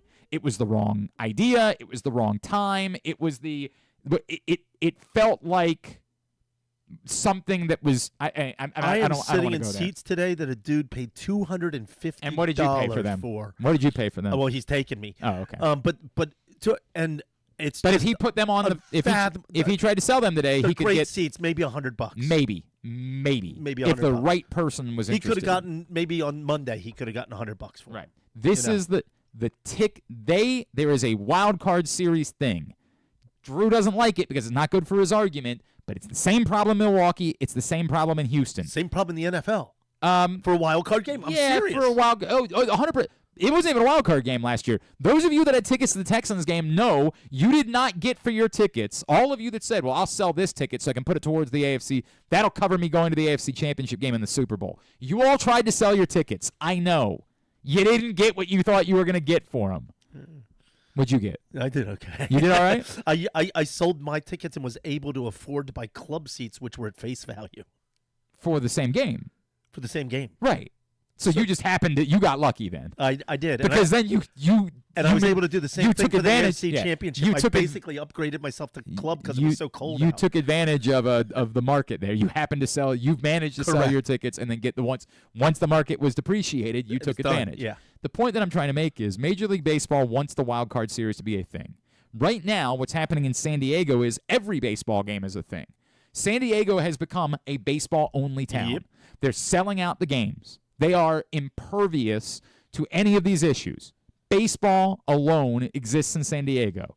And the weather's beautiful on top of that, right? Like, everybody wants to go outside. They don't have to deal with these problems. If it was 72 and sunny here. If any of these particular issues, if the Orioles were playing better baseball, people would be willing to spend more money. If the tickets were priced appropriately, then people would be willing to buy them. If the weather was better, if the game was... We could do all of this. There's about 8 reasons why it happened. But it has nothing to do with whether or not Baltimore is a good sports city or a good sports market. That is as brainless and as nonsense as it gets. The appropriate amount of people were at the game yesterday based on the circumstances. That was correct. Seats that were empty were get-ins, as it were. I mean, they were not good seats. Yeah. By and large. I mean, there were some scattered empties. Of course. People didn't show up because of the rain, correct, but the tickets were bought. Yes, correct. They weren't for sale. Well, there were a lot of people that tried to sell their tickets. Well, they were like, well, I guess we're not selling our tickets. By the way, there's Astros tickets for today that they play in a dome. They play with yes, a it's not the weather. It'll be open, right. But, for $10, there are tickets available. They crashed to $3 yesterday in Houston. $3 get-ins for a playoff game in Houston. That's... For a recent World Series. Correct. For a team that everybody... you ask the average baseball fan, who was the favorite to win the American League going into the... If they're not a Yankees fan, they would say the Astros. That's because people are disappointed they're a wild... It's just a whole different... That's the reality is... And by the way, if this was a market, if this was last year and the Orioles were in the wild card... Be full, packed. 100%. It wouldn't matter. The rain wouldn't matter. Just correct. But once you get past that, the wild card series is not none of us have a memory of the wild card series. It's not something that matters to us. None of us. We do have division series memories, right? Like, yeah. We have created the division series, which once upon a thing, when you were younger, did not exist, but it has existed for long enough that most everyone has a memory. And maybe one day the wild card series will do that. For what it's worth, when it was a one-game winner-take-all wild card thing, that mattered. It did matter. And if that had been the case, stadium Sold would have out. been packed. But a wild card series has not proven it. It's weird. It's goof. It just feels like a regular season series. You play 3 games in the regular. Like, it doesn't feel different. All that people care about is that they advance to the next level. That's it. They aren't caring so much about the games, and it's obvious. And people out are there. making decisions that I don't want to spend money on this because I want to spend money on the next one. Yep. But you have to, in order to get the next I one, understand you have to that, get and but that's really where it comes in. This is where we're at. All of these are factors. It's a very complicated situation, but it is not unique to Baltimore. It is not unique to the Orioles. It's not any of that. And it's just brainless. And again, it's driven by Major League Baseball more than the teams. Some of it, yes. Some of it. I don't, like, where Drew's not wrong is if he said, hey, I also think there are some people that were bothered by how they treated the season ticket holders. Oh, yeah, absolutely. If you added that to the list, I would say, yeah. That's probably a 5th or 6th thing that also there were some people. But it's now, the 5th, if they make it to the next series, all those people will end up being 1,000 happy they because are they will have tickets right back at a better price, right and they'll back. be thrilled because they got their strips 1,000. of tickets. It's the same thing as the people that wanted to say they were boycotting the Ravens after London that all showed up for the Steelers game the week after the London game. They were all there. What they boycotted was, in December of that season, the Ravens were mid and the weather sucked. And so all of a sudden, there were empty seats at the stadium, and people were like, oh, that's because they want to make them. That's the boycott. And then they throw crime in on top of it. Yeah. They Boycott were all and crime. Yeah, and they're all there when Bruce Springsteen plays the stadium. But it's crime. Every single one of them will never go to the city. I'll never go to the city. I'm afraid to go to the city. Yes. Except when Bruce Springsteen or plays Billy the stadium. Joel. Or Billy Joel plays the stadium. Then I'll be there. Yeah. But otherwise, understand, I'm boycotting. That's what I'm doing. There's an old white guy playing at the stadium. Correct. Let's all go. Right. It's safe now. It was a boycott in December of that season. The week after it happened, the stadium was packed because the Ravens were playing the Steelers, and nobody was giving up that on that night, and it was a nice day. Let's not go crazy. On that beautiful day in October, everybody was going to the football game. But all of a sudden in December, the stadium was not as packed because it was the coldest December ever, ever in the city of Baltimore, and the Ravens were mid. And all of a sudden, it was, see, told you, it was a boycott. I get it. Drew's point, like, if he just said it appropriately, if he said, I do think there were some people that were bothered by the season ticket holder. Yes, correct. But it ain't the reason. Well, I'm going. I'm sitting a $250 seat that's worth $50. God bless you. Yeah, maybe. And God bless you. I am not. I would. Griffin did the bit yesterday. How long did you end up getting to stay yesterday? I mean, since it was such a quick the game did move at a nice pace. By the way, if anybody wants a ticket, I have one. Oh, John's got a ticket if somebody wants to go. They have to get in touch with you somehow, and I'll send them a ticket. I was walking out of the stadium as Thank God I'm a Country Boy played. Wow. It was unbelievable. It was a quickly paced game. That Very part is true. quick. And thankfully there was no rain delay or anything like that. They were able to play the whole game. Although in hindsight, maybe it would have been better to not. Take a rain delay. Yeah, right. Maybe a delay to next year or something like that might be the better scenario for getting the offense going. But this is what it is, man. It's just what it is. We're all having fun here. Well, I'm going to represent. And next Tuesday, we will be at Mother's North Grill in Timonium. Yes, we will. For the Arthur Maulet Show. With a mystery guest. We had a great guest last Lamar. night, Keaton Mitchell. Let's not say that. Let's not get ourselves into that situation. We had a great guest last night, Keaton Mitchell. We had a lot of fun. Appreciate everybody who came out. He's a nice kid, man. It's great, really nice guy. Mitchell, and for those of you that came out, I know we had some technical issues with people being able to hear inside the venue, and I apologize about that.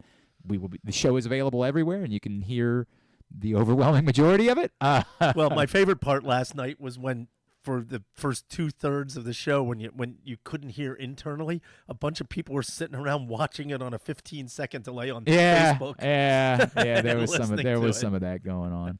It was look, man, we will get that. I promise you, we will fix that. Goes under the S happens. We will fix that. That will not be the Are case. we gonna fix that, Griffin? Yeah. Yeah. Okay. Good. Boy, you love the confidence. Love the confidence by which he says that. PressBoxOnline.com/Maulet to find out more about where we'll be all season. Maulet. That's correct. And we'll see you at Mother's North Grill in Timonium next Tuesday. All right, Which will be fun. Okay, thanks, guys. Appreciate you, pal. Let's get a tidbit. Have you ever thought of taking a cruise to these wonderful destinations with sunny skies and beautiful beaches? Well, wait no longer. We're ready for you to cruise from the Cruise Maryland Terminal. Have a little phrase that you can go from baggage to margarita in about 15 minutes. Choose fun with an array of destinations, onboard activities, entertainment, and world-class cuisine. Contact your travel agent and book your cruise today. Let your adventure begin. All right, what we got? If Orioles fans do want some hope, I guess is that the best of the hope isn't the history of that because nobody's ever won. Yeah, well, yeah. So in 2020, both times was 2020 when and they happened to be home teams. Yeah. Well, the 2020 was a different bit. Like they made up a new playoff series, playoff concept for 2020. They just made that up on the fly. That wasn't real. Well, yeah, and then there weren't home teams in 2020. They did play at a home stadium though. Because the A's lost game 1 in front of an empty stadium. So teams that have lost game 1 or 2 of 16 in the wild card series dating back to 2020. Bro, it ain't good. A's in 2020, Padres in 2020. In fact, over the last 2 years, there's only been one that's even forced a game 3. Yeah. Yeah. Could add her names to that list. Yeah, I hope. There was more. Look, man, the season is not over, and as I've said, if they win the next couple of games, then we'll be having a different conversation at that point. I'll be fired up for that. Rockabacchio, before Corbin Burnes yesterday, no Orioles starter had thrown a pitch in the 9th inning in a postseason game since.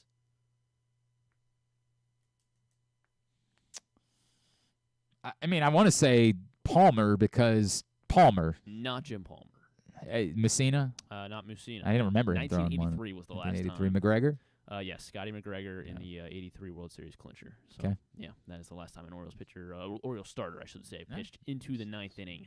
But it feels like I could just stop there. But yeah, I have a postseason game. Doesn't it? It really does. Last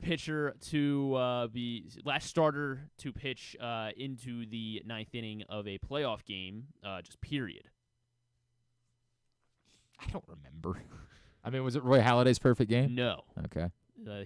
Corbin Burnes was the first since the pandemic to pitch in. Madison Bumgarner. Not Bumgarner. Tim Lincecum. Not Tim Lincecum. Was it a Giant? No. Was it a Yankee? No. Was it a Brave? It was 2019.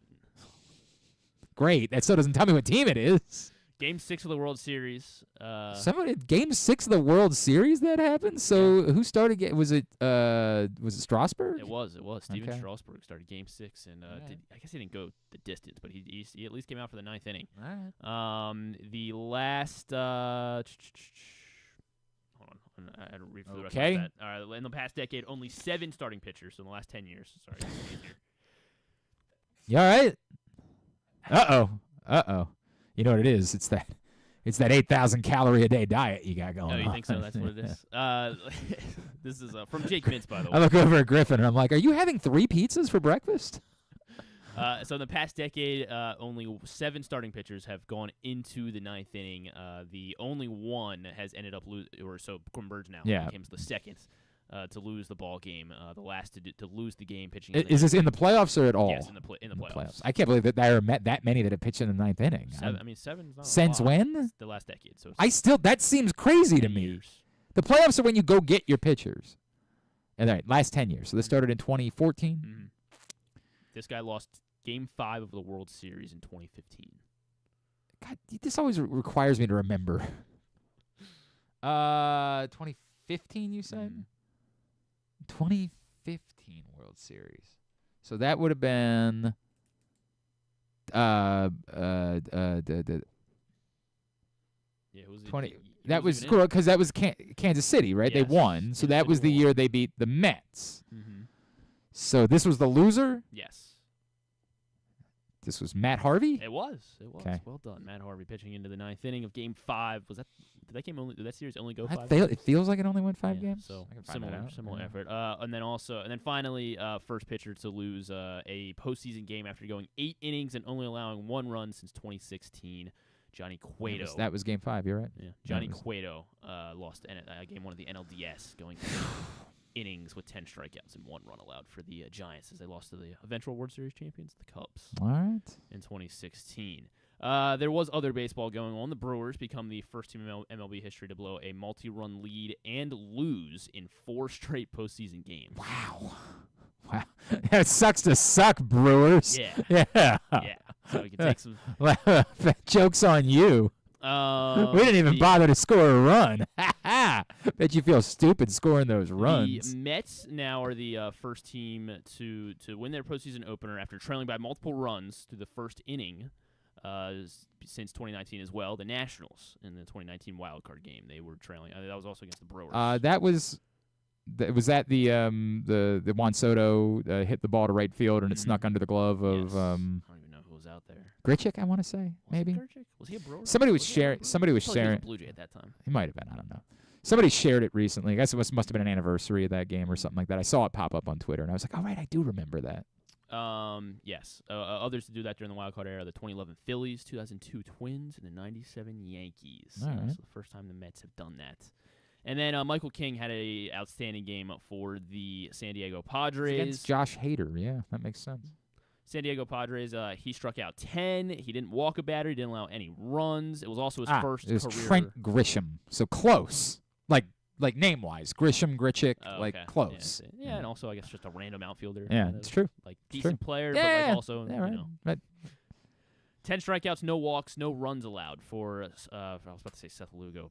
Might be Seth Lugo, Might too. be. But for his first career postseason start, and also he becomes only the 5th pitcher with no walks, no runs, and 10 strikeouts in a postseason game. Ever? Yeah. Okay, and that's what you want me to come up with? Yeah, they've all happened since 2009. Wow. Yeah, it's crazy. That's stunning. It is.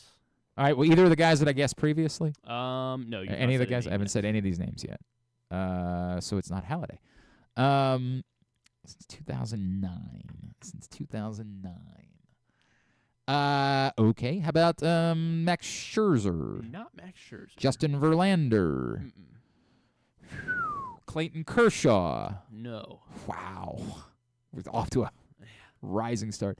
Zach Greinke. Not Zach Greinke. Cool. Aaron Nola. Not Aaron Nola. There is a Philly, though. There is a Philly. First to do this, apparently.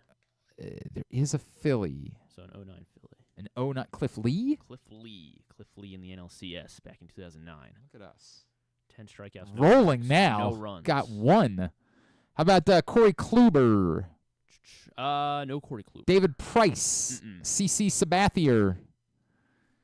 Yikes. How about Chris Sale? No Sale. How about Adam Wainwright? Okay. All right, 2015. 2015 for Yordano Ventura? Not Ventura. Is it a Royal? Not a Royal. Is it a Met? No.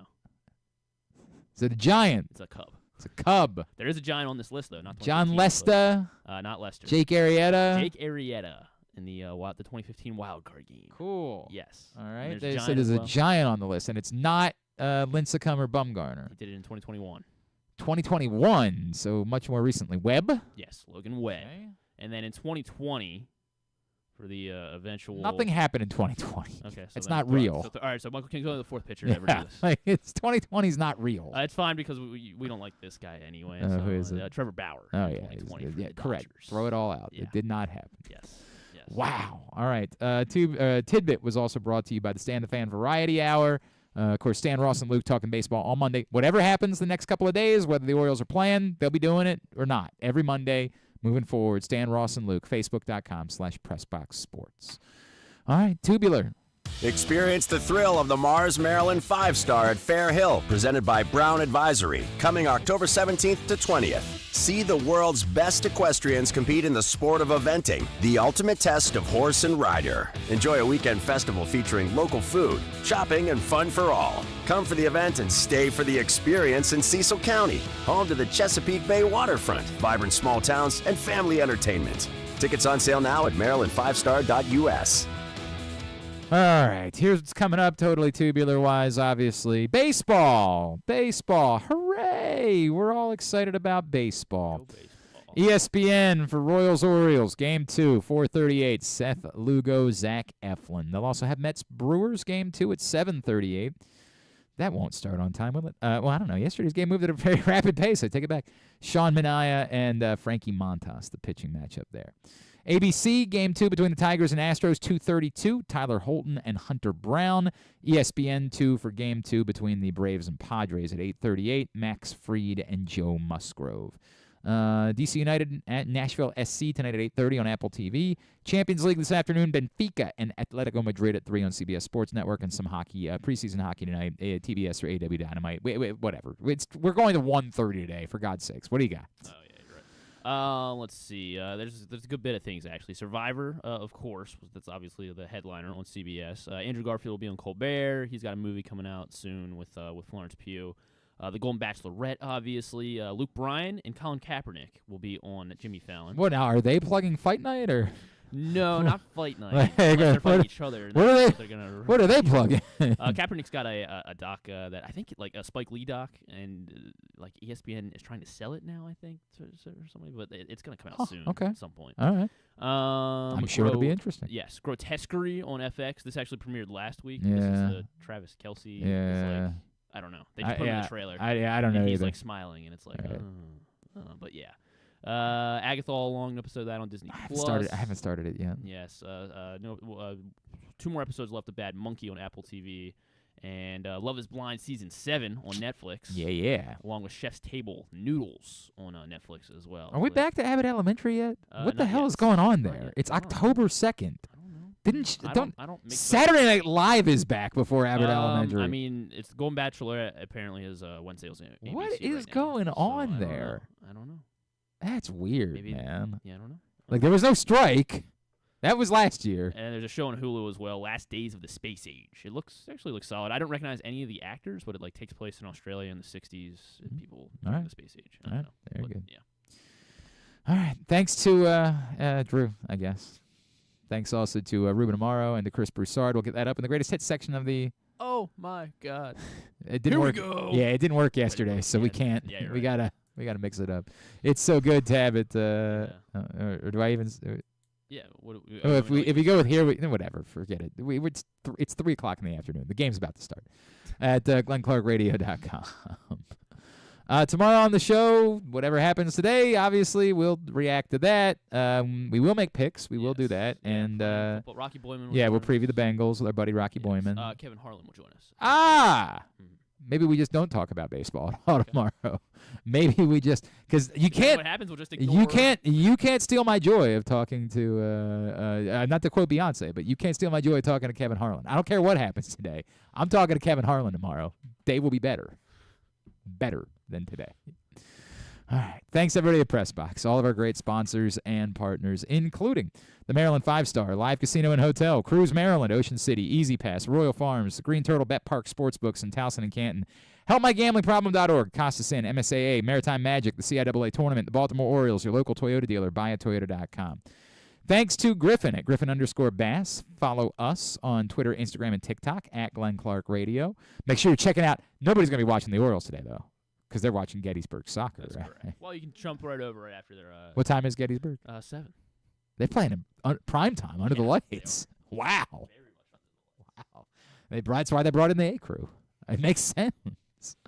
All right. Have a great Wednesday evening. For the love of God, go Birds. I should remind everyone as well that over at Live Casino. You should do that. I was hoping you would. That you get a free $7 in slot play whenever Baltimore or Washington scores a touchdown during home games. This is for Live Rewards members who have their Live Rewards card inserted correctly into the slot machine and are actively playing.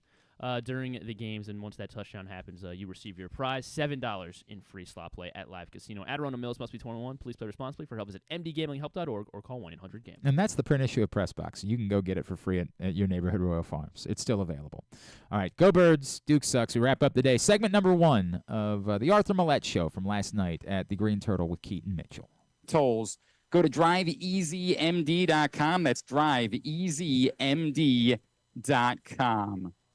So that was fun. That was a lot of fun. Yeah, we're working on that. If I can get a little bit more Arthur, please, I'd appreciate that. Griffin, if I could get a little bit more Arthur, please, I would appreciate that. We need way more Arthur. And if you could put those headphones on so we can get that straightened out. Yeah, there you are. That's my guy. That's my guy. Yeah. Maybe. Yeah, There we go. right there. Right there. There we go. Can you introduce us to your special guest this evening, please? Man, my special guest, my dog, that's been working hard with me every day in the dungeon, man. The fastest dude on the team, the Blur, Mr. Wink himself. You feel me? Keaton Mitchell. Keaton Mitchell, what's going on, brother? How are you? Everybody give it up for Keaton Mitchell, everybody. Appreciate it. So I got Appreciate you, bro. I'm gonna tell everybody listening at home, we got a technical problem. I'm sorry to everybody in the room. You're just probably not gonna be able to hear us that well tonight. So we can't do that. We're gonna plug right along for the radio. That's the way that it's gonna work. All right. We'll get the love tonight, man. Already we'll get the love tonight. The good news is the Ravens won. So what can anybody really complain about, right? And one big, not just one. That's a skull dragon is what I like to call it. That was a lot of fun, right? That was just an average. Just a good old Wednesday practice. So take me through, do you know, like, immediately when the game starts, are you like, oh, this is our night? Like, this is... No. Nah. It don't work like that. They You ain't ever felt have that way? NFL work. Oh, nah. High school? Nah. College? Nah. Really? Nah. No trash team where you just like, man, we gonna steamroll them. I don't look at opponents like that. See, you're a humble guy. That's why I like I don't look at opponents like that. We didn't play some people in college. We're like, we steamrolling them. And then be in a dog fight. Never. End up being in a dog fight, dog. It wasn't quite that way for Memphis a couple weeks ago in Annapolis, but we're not going to talk about it. I'm not even gonna do it. I'm just saying that's some grown men they playing. I'm just being honest. Over in the Navy. That is true. It's not fair. Arthur, walk me through. We know that the last couple of weeks, the second halves have been a little shaky, right? Yeah. Did you guys as a team talk about it? Was anything different? Or is this football like, hey, we knew we didn't need to have that conversation. That's not something we got to do. We obviously bring it to the table because that's something that we have to, fix, that we had to fix and in a hurry for us to win games. But honestly, yeah, we talked about it. We fixed it. And we're in a quarter of the season now. That's the 4th game. So everything should be getting better. It's not any new schemes or learning anything new. It's time to execute and have a great game. I know you guys weren't here in 2019, but I think it's important to point out that at the quarter point of the season in 2019, the Ravens were also 2-2, and they ended up being the number 1 seed. So, when you look at how you started at 0-2, and then now you're at 2-2, but you see the nucleus of this team and how good they are. You got people that's like, forget the 2 losses. This is still one of the best teams in the National Football League. How confident is you going against a team that came in undefeated, was one of the hottest teams in the NFL, and saying that we can make a run? We play football, man. It's just football. What's the record? It's any given Sunday. I'm just being honest. I agree. You know what I'm saying? I'm just being real. It's any given Sunday. What's the record? You have to roll the ball out and you have to play great football in all 3 phases, special teams, offense, and defense, right? So for us, man, it just was another day in the office, like Ro always says. Another day in the office, man, to handle business, to do your 1 of 11 and get the job done, especially, for us and for the city. So, we did that. Speaking of 1 and 11, Glenn, I want to bring this up. It is week 4. I mean 5. We're in the week 5 now. So you know what that means, right? I mean, you tell me. Y'all tell me. Y'all tell me. I think, in the words of Jalen Ramsey, you tell me. I think I already heard somebody's back on the practice field this week. Let's get it. We back. We've been working. We back. We excited, man. Grateful, blessed. Ready to go. I know that this is not. I know how this works. You don't get to make the decision. I ain't saying nothing. Exactly right.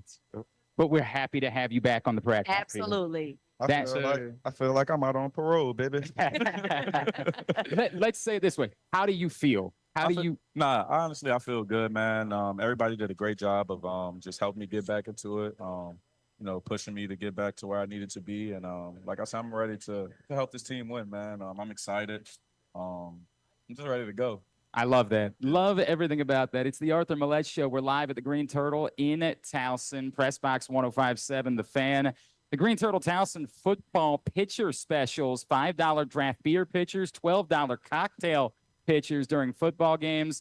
The Bet Park Sportsbook on the second floor. It's the only Greene Turtle with bottle service. Oh, we might need in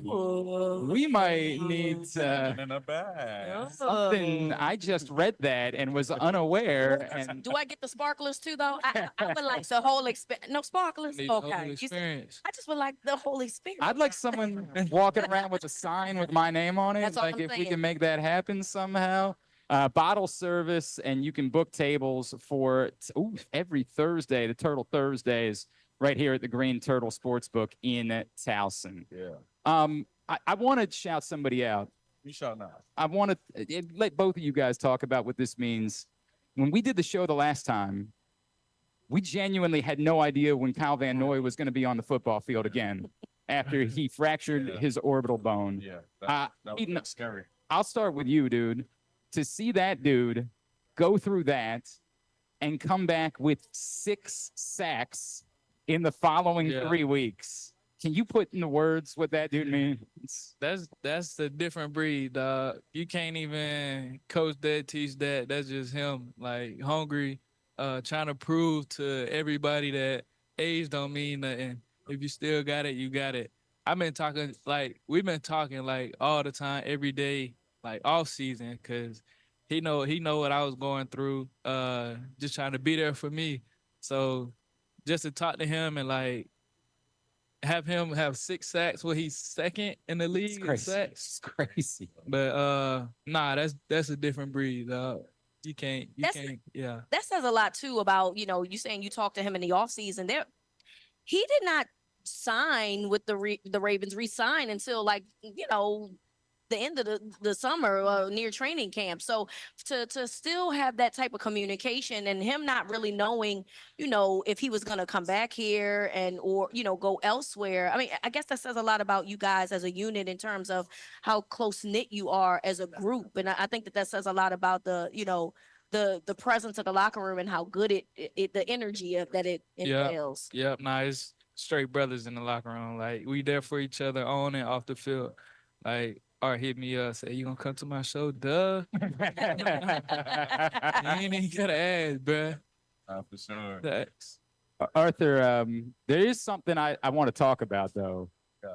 The guys in the front, they've been doing this like celebration thing. I know, I'm lost, bro. I'm lost too. Bro, I'm lost. So it's so basic that even I can do it. Like, I know what it means, so I ain't doing it. I'm not really. It's this bouncy. Yeah. Erica knows. Like, it's this bouncy hand thing. I feel like they stole that from somebody. They probably did it on purpose. It probably was an inside little. Glenn, you know what I'm talking about. We're very petty. Wait a second. Feel like they stole that from somebody. Oh, because Rita, you don't know.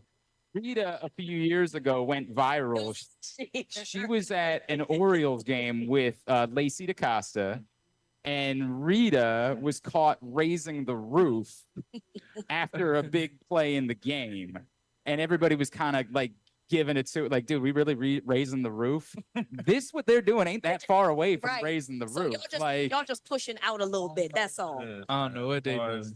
Different over there. I love them. Is it awesome or is it? I mean, I love it because the more sex y'all get, keep doing it. Like, don't stop what y'all doing. You feel? Like, bring that pressure.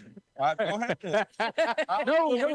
It's palms up. You got to go palms. I don't know what it is, but listen, keep doing what if they're playing like that, sure. Like go palms up as much as you possibly can, I guess.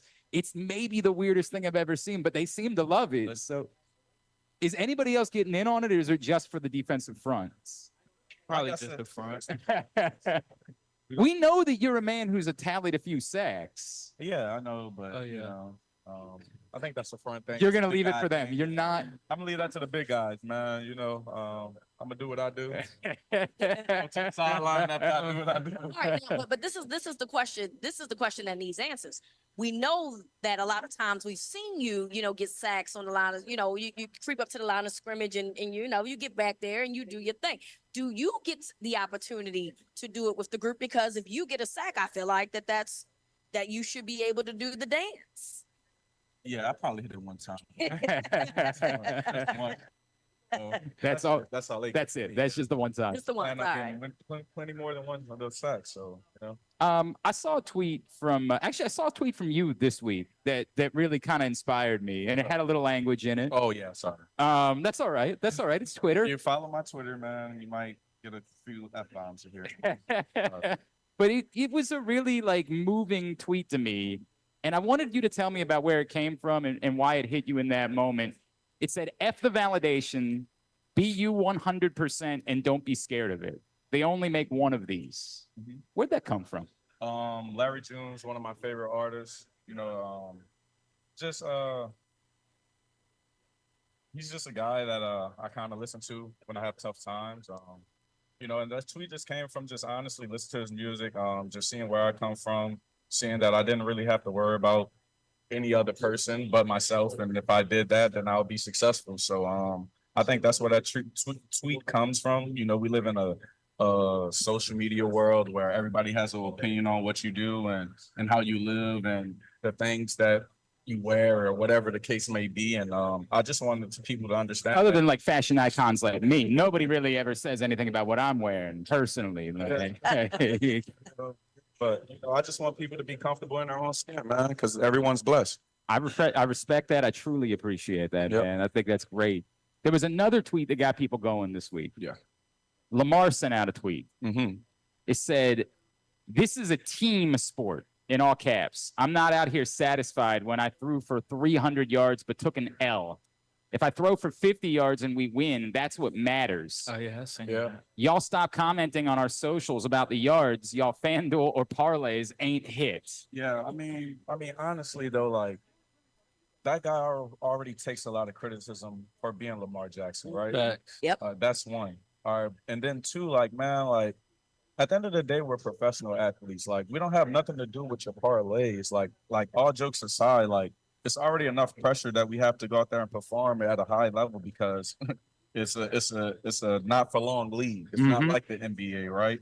So no shade or anything, but it's just at the end of the day, man, we already have a lot of pressure on us. We don't care about an extra 3 yards for catching the ball and turning up and getting 3 yards for your parlay. If you're gonna make a bet, you're a man and a woman to lose that money as well, right? We have a game plan we have to stick by. It's nothing but camaraderie. And it's for us, man, Lamar is focused on the Super Bowl. He's not focused on anything else. And, for our fan base, have his back, don't worry about anything else but him being successful and healthy. And all the dude's ever done is win. Exactly. And this dude, 21-1 against NFC teams. They aren't even NFL teams that have that record. That's a fact. You get what I'm saying? Fact. So appreciate what's in front of you. I still can't count that one loss, dog. It's the most, I know, but you get what I'm saying, the most insane game ever to lose it. But I completely agree with you. I don't, Keaton, I'm curious to know your point, your thoughts. What's your point, bro? I mean, your thoughts. You're a running back, obviously. So people, I'm sure, started picking you up in leagues last year when they, when you were running, and then. I don't know, whatever they did their parlay on, or if you were on their fantasy team and you didn't, get enough points, did you have people coming at you and what was your response to that? Everybody gonna have people in their DMs talking about fantasy, you ain't get this many amount of yards. I'm just playing the game. I can't control how many times I get the ball. You know what I'm saying? But I don't even be feeding into that. I know my homeboys be picking me up. They know not to hit me up like that. At the end of the day, I'm gonna go out there and do what I do, man. Whatever happens. Do you actually like encourage your friends, like, bro, don't draft me because I don't want to. I don't want to hear it. I actually DM'd somebody. I was like they was like, I picked you up this year. Let me know when you return. Why are you picking me up? They got a fat O beside my name saying that I'm out. Why are you picking me up? Anyway, but I mean, I don't really get into that. I love that, man. I love that. All right, we are out here at the Greene Turtle in Towson. It is the Arthur Maulet Show. If you are struggling with addiction, stigma keeps people from reaching out, but there is help available. For more information on what you can do about addiction, go to stopoverdose.maryland.gov. When we come back in, I want to know you guys' backgrounds. We didn't talk about this with you the first week, Arthur, how you got to football. Were there other sports? I want to talk a little bit about that. I want to talk a little bit about like a generational football talent that I think we might be watching right now. Yeah. So we'll do all of that in segment number 2, the Arthur Maulet Show, Press Box and 105.7 The Fan. Yes, sir.